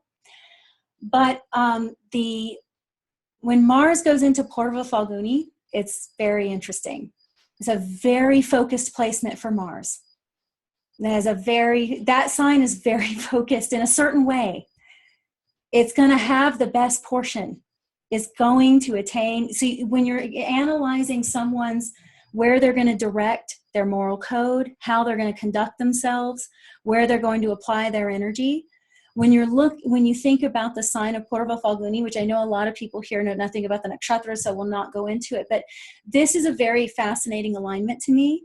And in the main course, I might pull his chart forward again because of Mrityu, because of the Upagraha, Mrityu, who is associated with Mars. And I'm going to be covering in the main course each one of the Upagrahas in detail, because they are important. As astrologers, we're told to consider them. So his Mrityu and his Gulik are actually placed in very interesting positions to me, whether you look at it from sidereal or tropical. But anyway, I would love one of you guys to jump in here. I wanted to show you the tropical too. The tropical is very fascinating to me. His moon happens to fall exactly in the degree that Mars should be exalted, and it's in Uttarashada, in the 3rd house. And that really it hit me, and the Navamsha hit me too. So that was very fascinating to me. But still, regardless of that, that Mars stays in the 11th house in Purva Falguni. So who would like to go for it? Yeah, Yuji, if you go back to the sidereal chart, what was really interesting about Napoleon is that his seventh lord Mars, his seventh lord is Mars. That's the first thing. So he's definitely famous as a warrior, as a judge, all of that. And then Mars is conjunct Sun, Maga, so makes him a legendary king. So that was kind of interesting. And what was also interesting is that his son Mars are the Rahu as well. So I don't know how important that was, but and those Rahu degrees are very 0 degrees. So that is also interesting thing. But I was just curious, what do you think? Do you see any yogas of Mars popping up here, or something like that? Can you? Well, I would like to save those things for the main course because I don't want to lose people here. I really wanted to keep it simple. What is the degree? I cannot see, Evji. Can you tell me that? Oh, goodness. I'm so sorry. Yes, Mars is at 21 degrees in the sidereal. He's at 21 degrees Simha Rashi. Okay. Which is Very Libra Navamsha. In fact, 19 degrees is where the Yoga Tara of Purva Falguni lies. So yeah, it's very, but I will not talk about it. It may confuse. So yeah, well, it's interesting because you will, for those students who are interested in studying the charts of dictators and assassinations, this is a fascinating point. Now, I could present this from sidereal or tropical, actually, to tell you the truth, because you will see the axis point of Libra and Aries show up all the time. That you'll see that show up very commonly for these dictators. If you look at it from tropical, most of the time it shifts into the Scorpio-Taurus axis. So either way, you could explain that from the whole element of the psychological warfare, national security, and all of that with Scorpio. But when you look at Aries, which is war, that sign is the battlefield. And then you look at Libra, which is, some people say the scales of justice, but when you really read it, it's the scales of commerce. You know, there's a lot with Libra that deals with society. So you could see it from that angle too, which is these people have a direct impact, and a lot of wars are fought for the economy. You know, so, but either way you look at it, you're dealing with the Mars-Venus axis point, right? So these warlords, these people who end up being dictators or going into those kinds of positions, you know, for better or for worse, there's that Mars-Venus involvement, right? That is, I mean, across the board universally almost. And I'm not talking about the chart of presidents so much. I'm talking about the chart of people who actually become like conquerors, dictators, or those kinds of people, like Hitler, for instance. He's another one.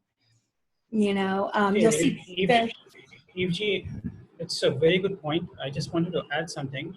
It's a beautiful thing that you're talking about Venus and Mars, right? What is Venus and Mars? It's Purvashada. Sorry, Venus and Jupiter is Purvashada. So where I was coming is, Purvashada is also, you know, you can see, is it Purvashada that he has his Rahu in? I can't see the degree. It's Mula Nakshatra. It's Mula Nakshatra. Okay. And what I find from his chart here is Mars is the second lord and the seventh lord. Second and seventh lords are they're called Marakas. Marakas. Yes. And that is going into the 11th house in in Purva Falguni.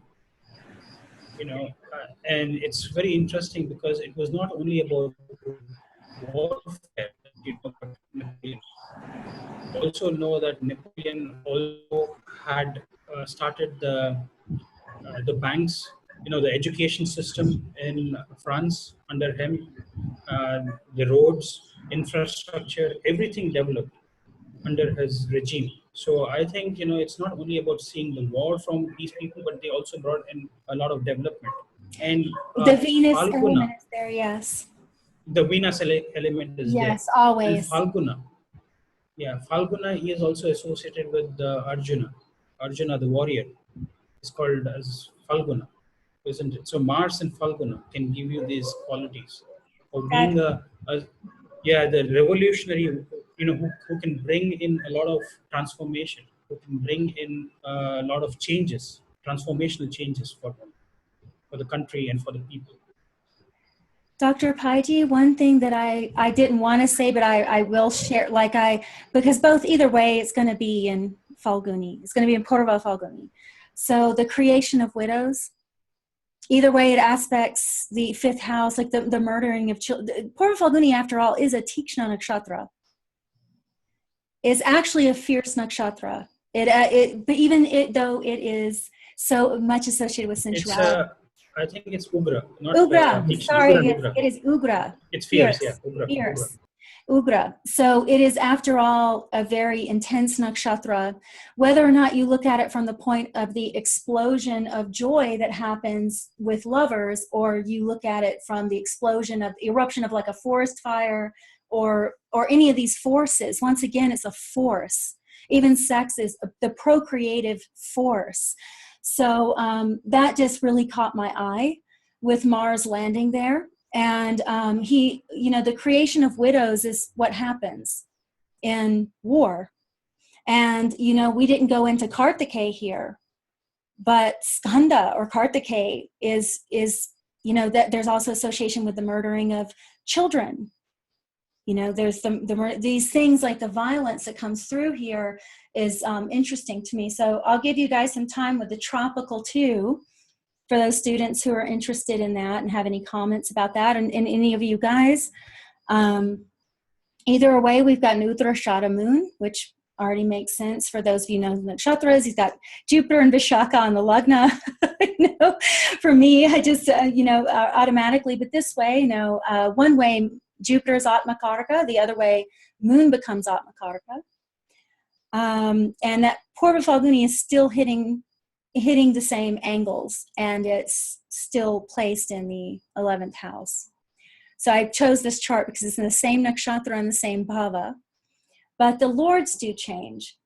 So it's just up to the student what they feel, what they want to investigate. Anyone have any comments or anything they would like to add?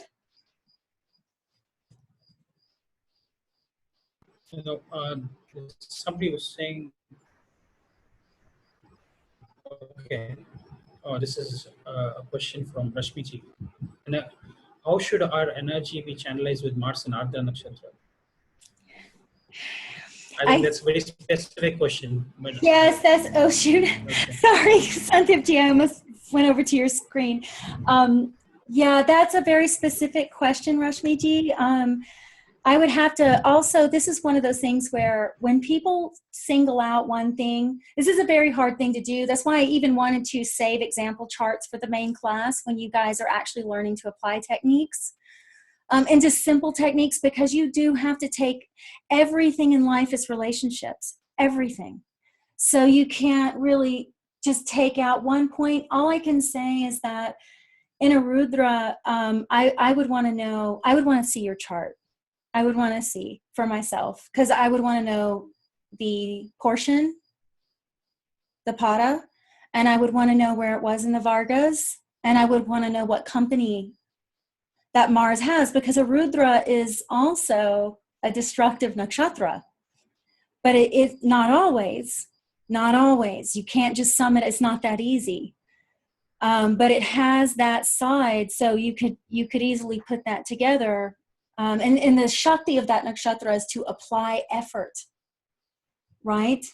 So Mars is already connected with determination and effort. So that's kind of, yeah, but I would have to see it. I'm so sorry about that. I'm more cautious. I don't just like to pop things out that probably aren't right because I don't have it in front of me.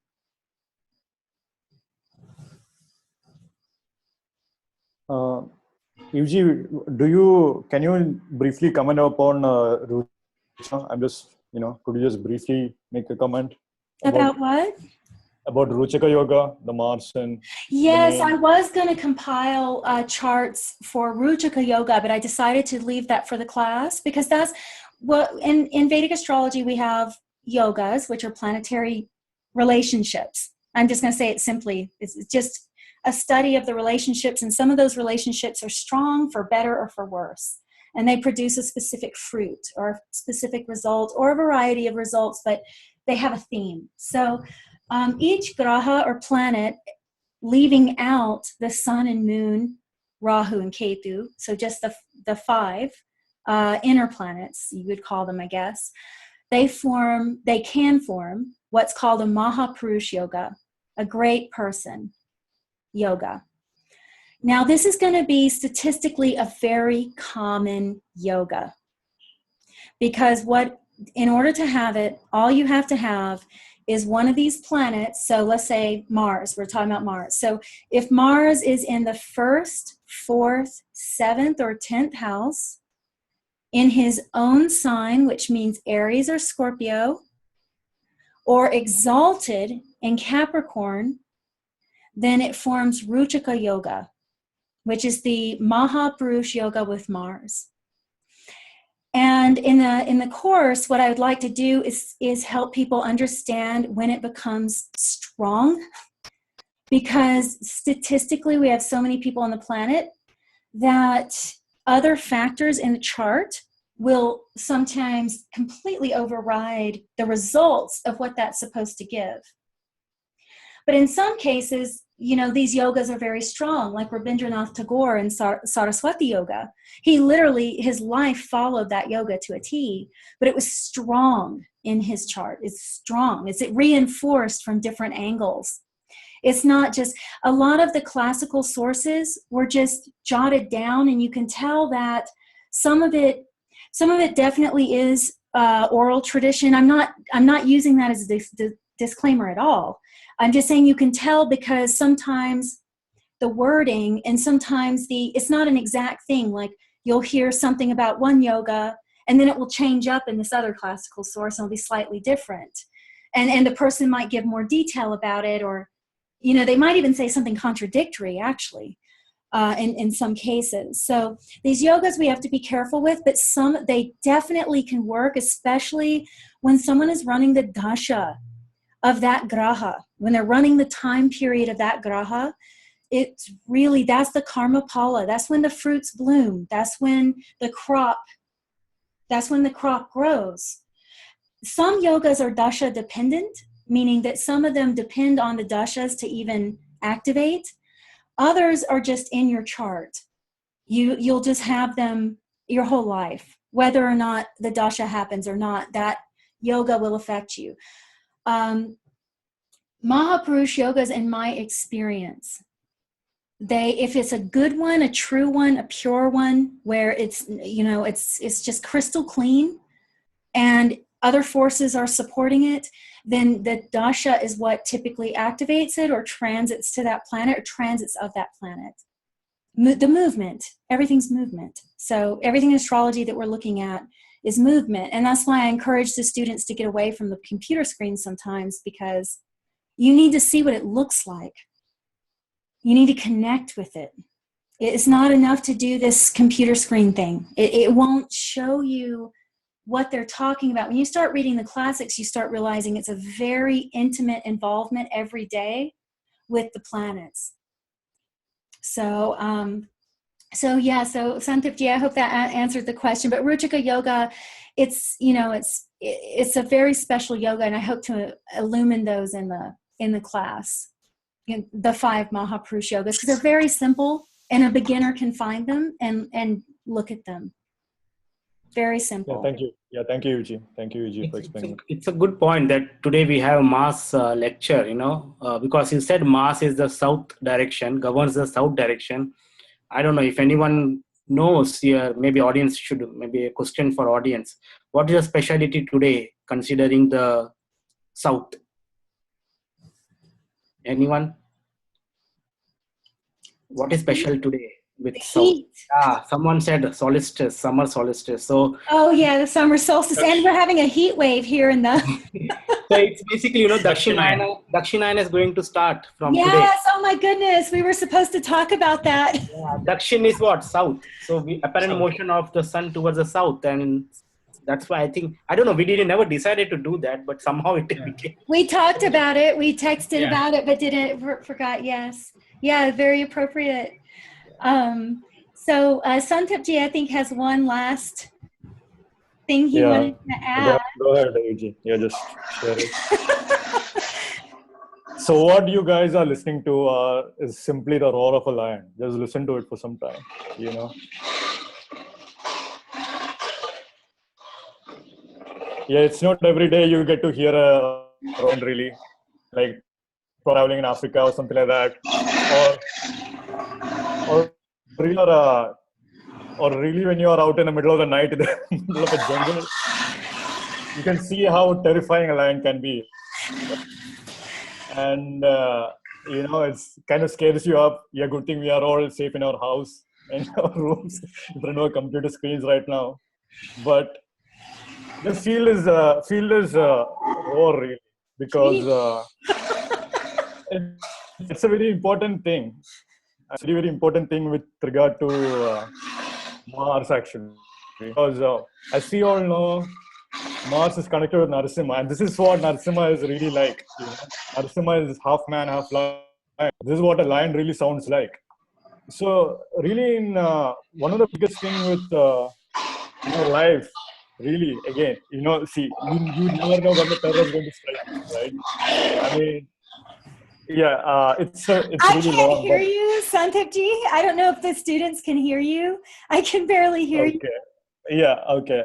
So, well, I think the important thing is that the roar be heard. You know, that is the biggest thing.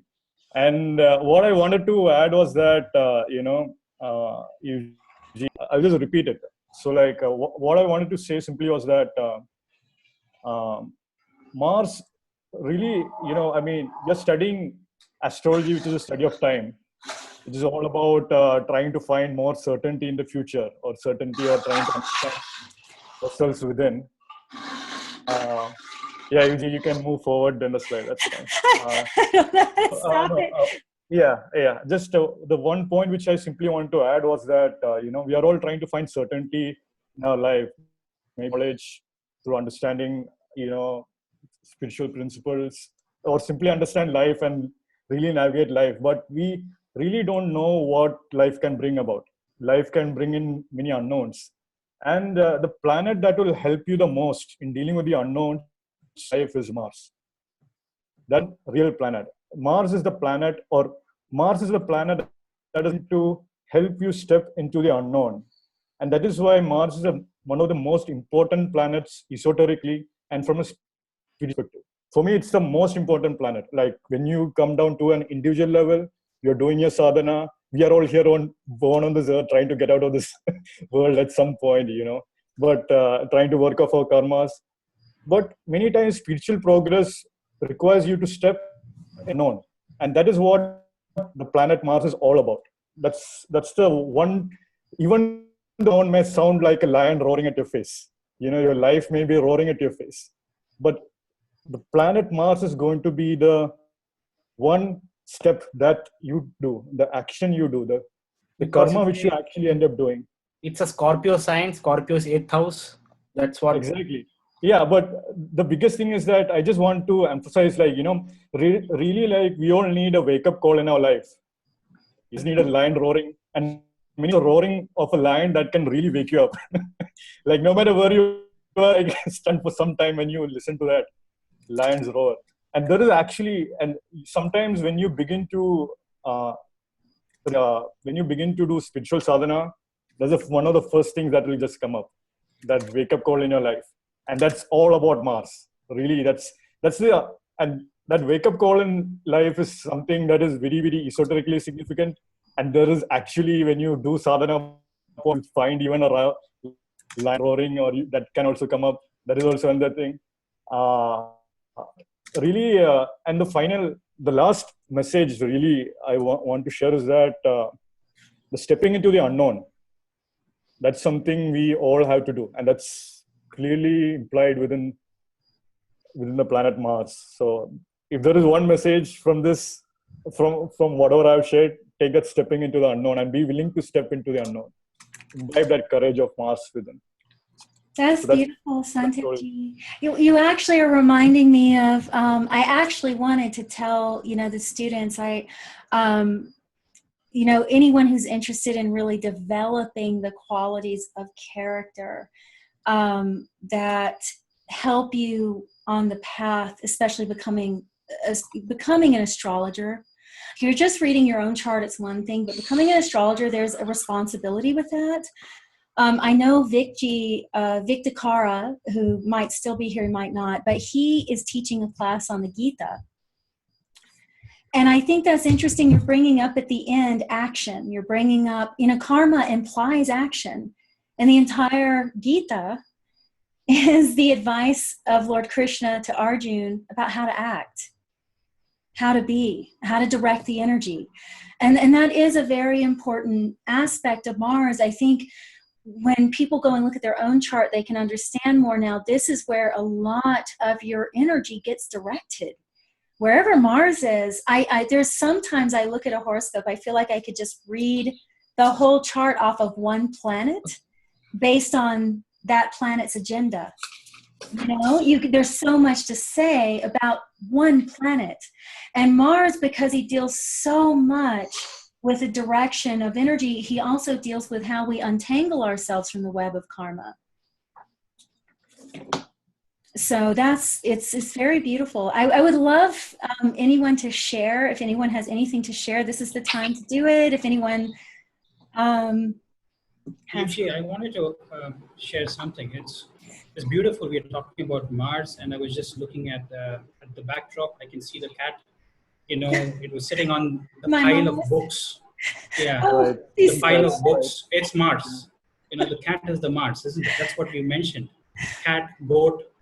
All these are animals which are connected to Mars. And I could see him, the omen was, he was sitting on the pile of books and he was cleaning himself up. So it was very clear that we do not understand Jyotish just through bookish knowledge.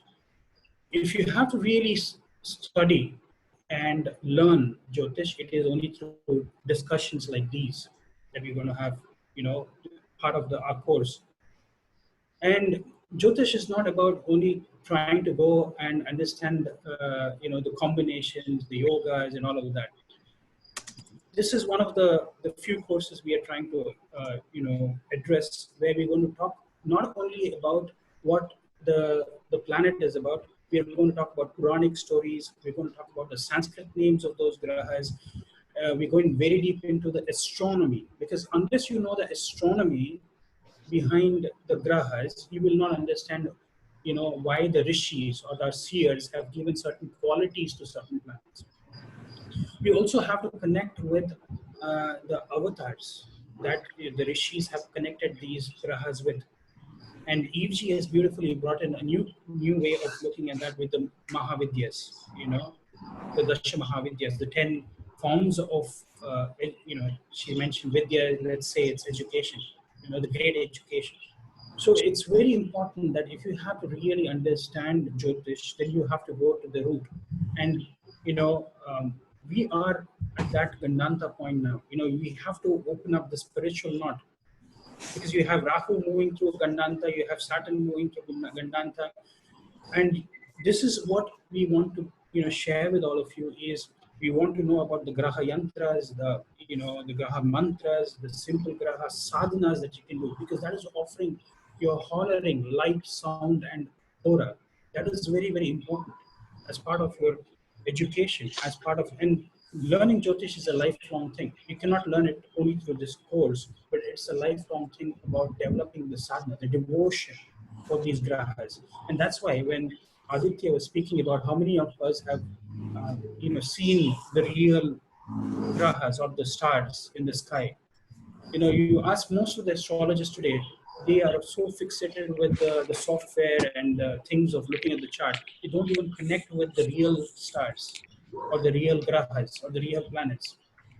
I think going through classics, going through understanding our Puranas, you know, and classical sources where information is rich in Vedic, I think we need to understand those. That's when we will be able to understand the relationships that these, you know, grahas have with the other, you know, planets. You know, what are the mythological stories? What did the, you know, Greeks talk about it? What did the Romans talk about it? The characters, the significations. All of this will become very, very important. And that is how you see this will slowly build up into, Ayurveda, medical astrology, the mudras, the finger postures, the symbology. All this becomes very, very important when you study Jyotish. But today we want to just dive and go into the predictive aspects and not focus on, these things. Understanding the tree associated, the animals, what are the minerals, what are the metals, which are the energy vortexes where these grahas are very powerful on this planet. All these things, I think we should slowly, go deeper into understanding. So this is my message that I wanted to give, to all of you.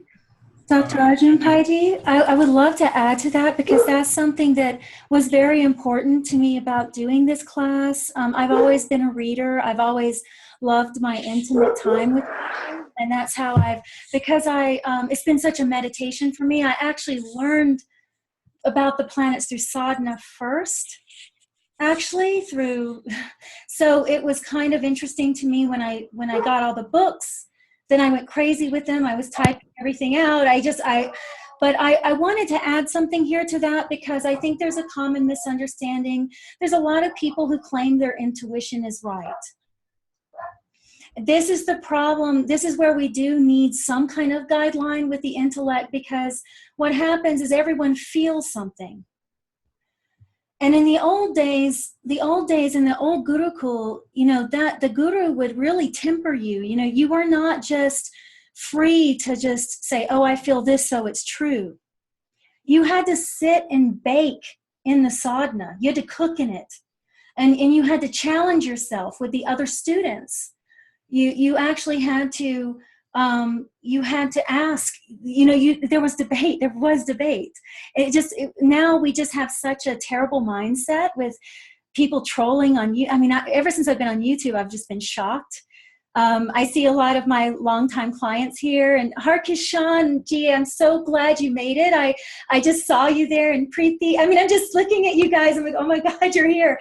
And you know how much I adore you. And it's so weird for me to step out into the public square where anyone just says anything.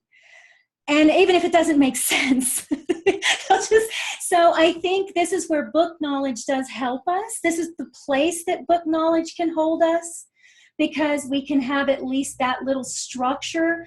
However, with that said, inner intelligence, the hidden intelligence, that's where it's at. That's where those books came from. That's the source of those books.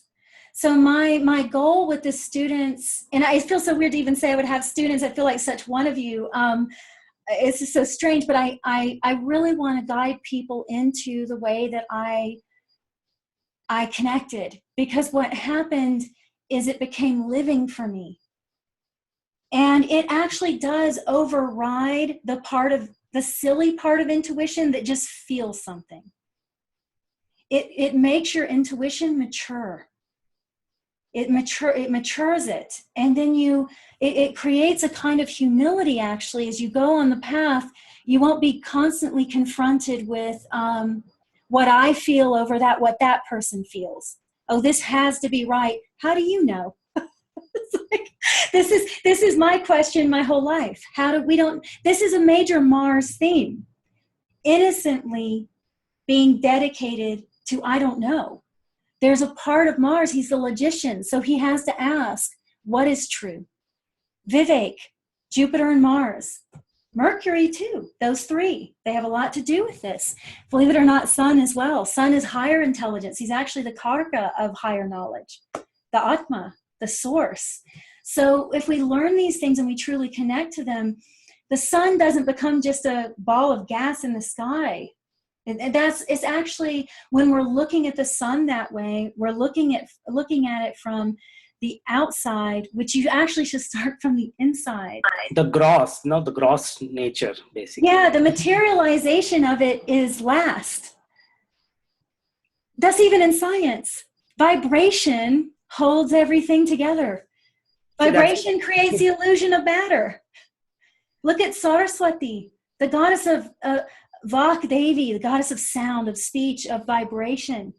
She's the goddess of creation, the Shakti that pulls everything forth. It starts with the sound. and then it solidifies. So these things that we don't think are sacred I would like everyone to consider that they're possibly very sacred. And in our daily life, in our world, we often use logic as a way to become shut off and only functioning from one side of our body. We're like completely leaving out the mystery and therefore shutting off a huge part of our intelligence. Intelligence is not only data. There's a big difference between information and knowledge. When someone says they want infinite knowledge, it has nothing to do with having infinite information. That would be a nightmare. Big difference between Mercury and Jupiter. Big difference between the child of the moon, the mind, and Brihaspati, the guru of the gods. So there's this, I hope to bring a lot of this forward in our classes of how people can actually engage this in their life. And you'll find that the side of you that wants the data and wants the information will actually get stronger. It actually gets strengthened by this other side getting activated and getting awakening it, or just listening to it. So, we're going to have, I hope we'll have ways to engage the students. We had talked about it with the, I was going to share the simple sadhanas of the Grahas that I've done myself. And so it'd be really engaging for both sides of the body, both techniques and things that you can actually apply to connect. Yeah, I would also mention that the research which I was doing a few days back, like all the exaltation degree of planets, like the sun exalts as Aries 10 degrees, moon exalts as Taurus 3 degrees, which we know. It's so much connected with astronomy and the yoga taras of nakshatras. So it's like, again, you can understand all the astrological concepts using astronomy and doing simple calculations, and it very well aligns with all those. So you get much better feeling of all that, what is given in the text, and really, really wonderful. Yes, Aditya, I think it baffles me, understanding once I started, interacting with you and you bringing in that element of astronomy. That's when some of the concepts of Vedic astrology were also clarified. Things like exaltation points. What is Mula Trikona? The root house. Why do we have a Mula Trikona? There are certain concepts which we are researching on. We are trying to get to understand. These were concepts which are very well ingrained in the Vedic culture. We have lost that knowledge. I think it's very important that we bring all of that knowledge together, because learning has to be very holistic and it has to be devotional, like Evji mentioned. And that's why I am so very excited about being part of this course, because I'm going to learn with all of you guys. We think we're trying to teach something, but in this whole process, we are also trying to evolve. We are also trying to learn new concepts. So I think this is a great opportunity for all of us to get together and to learn collectively. It's a collective consciousness, and that is what is more important, where we need to have the interactive way of bringing this knowledge out. It's not only about the knowledge. It's not about just information. As Evji mentioned, you can get the information from, there are so many sources on the internet you can get the information from. But how are you going to use that information, and how are you going to apply the applications of that knowledge is more important. But to apply that, we need to really understand the root, the basis, the foundation. If your foundation is weak, the structure is never going to be strong. It can never, withhold. As you keep piling up more information, the structure is going to fall off. So your foundation has to be extremely strong and solid. And I think this course, our effort would be to see how we can build up this foundation. And with Evji there, and through her devotion-based education, is what we want to all learn, and also share with whatever information or knowledge that we have gathered. So, Hi. Evji. Yeah, we can't hear you, Ramanaji. Go ahead. I'm getting so much knowledge, and one of the most important things that I find about Mars is creation of goals and fruition of it. Because I work with people who are, they want to achieve their goals, but there's a very important element of movement that is needed in their lives. And I once had this case of a thalassemic person who was having all the determination, but she couldn't move forward. And the first thing I said is, you have low iron content in your body. And she said, yeah, I've been eating iron tablets and it's not working. And, one of the most important things that I learned from my Ayurvedic doctor was that eat pan, because the betel nut has enough iron in it than a bunch of spinach. And he said also inside the pan there is a cooling agent which has got the kapha element in it, and then it also has the pitta element in it. So it's something that balances you naturally, after food. And as in India, we eat it always after our meals. The six tastes. Yeah, that taste, even the katha is for the pitta element to increase, So all this is binded inside one triangle and then we eat, and I told her, please eat pan leaves, like as many as you can. And, her inner determination started to grow. And then the energy started to kind of channel itself out into, some days she would come on the floor a little bit more like, I want to work out and, and everything. So, then I took the movement, because sometimes what happens is when there is unexpressed expression within you, you need to move it within your body so that the hemoglobin can move around, the iron can move around. We also know that Saturn is a sort of rusting. And in the last 2.5 years, we have been experiencing rusting in Scorpio, which is activating everybody's Mars. I feel like, somewhere we are kind of trying to move away from that rust and learn from that rust, unrusting some part of ourselves. Because I learned from somewhere that Saturn is a rust, and then I see here that, there's iron, and then this iron and rust concept shows this extreme movement coming in the last 2.5 years. And I just see this moving in some really amazing ways for people, because there are parts of us which are rusted, which we need to move out of. And Mars really helps us to, transcend that. We make goals. It's the commander. It's the one that makes the force, the determination. It's the one that creates the movement. It's the one that really expresses itself, because it's the expression in the chart.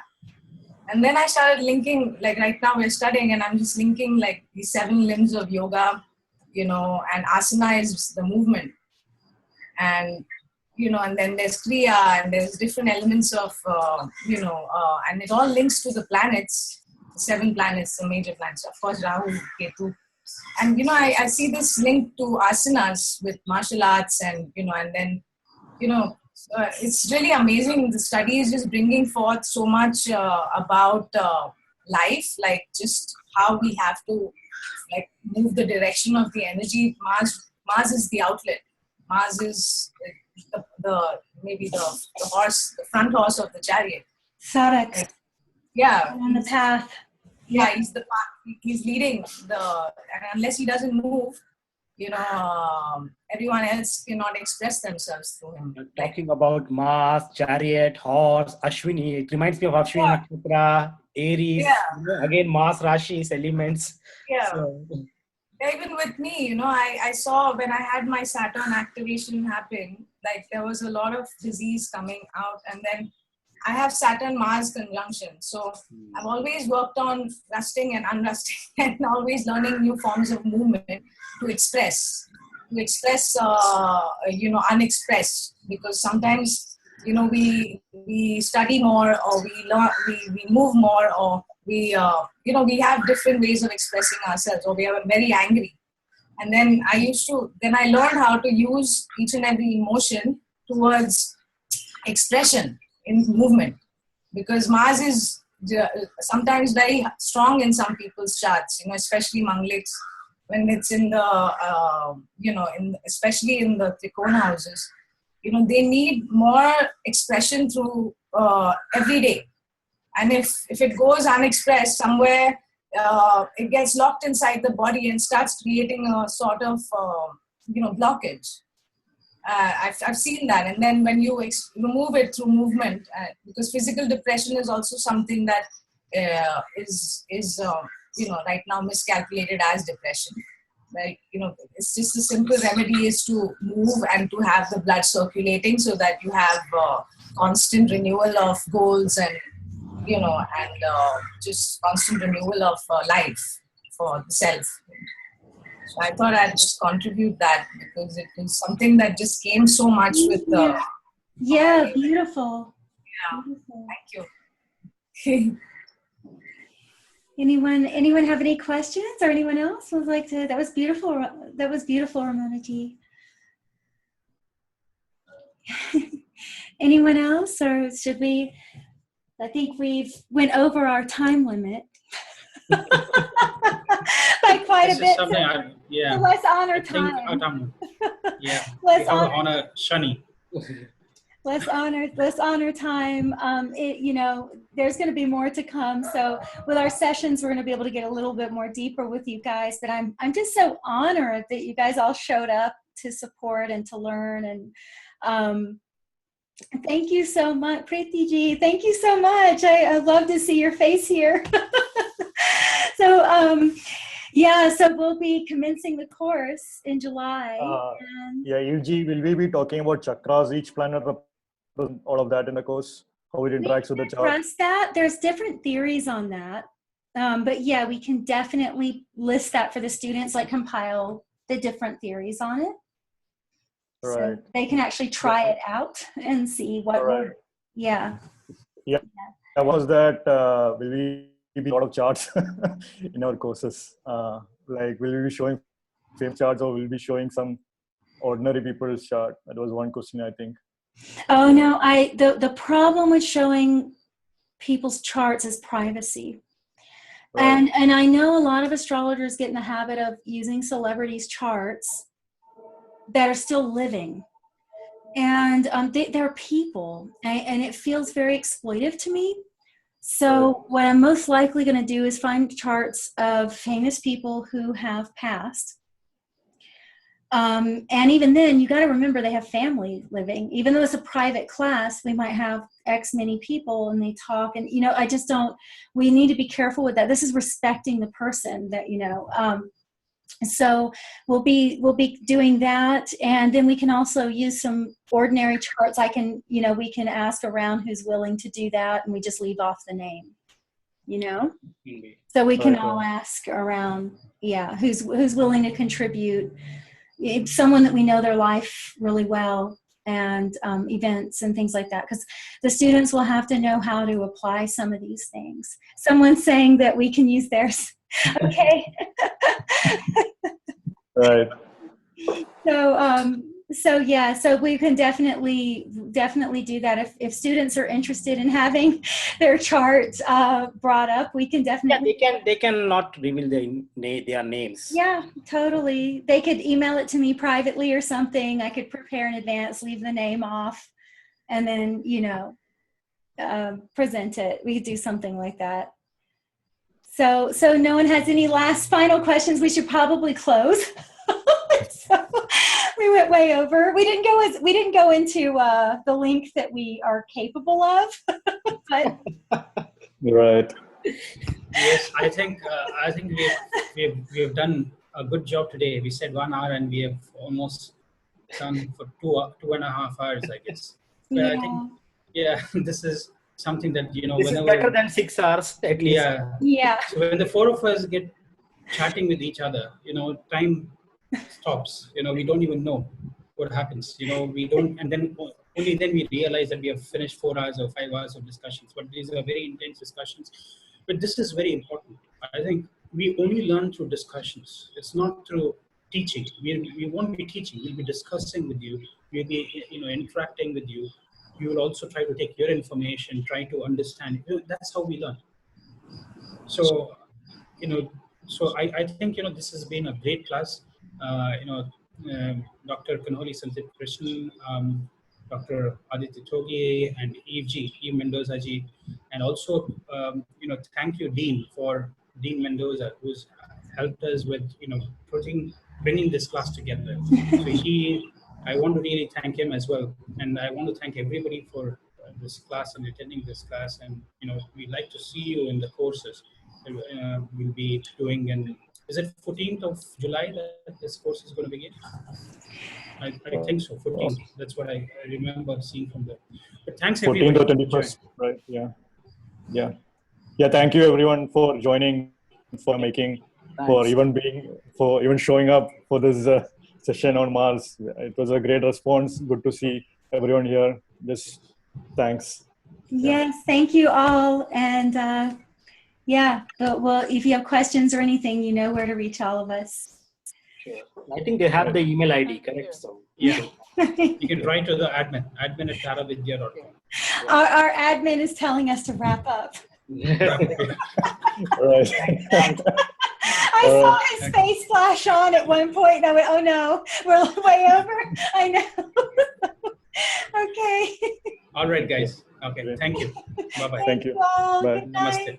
and good Namaste. morning.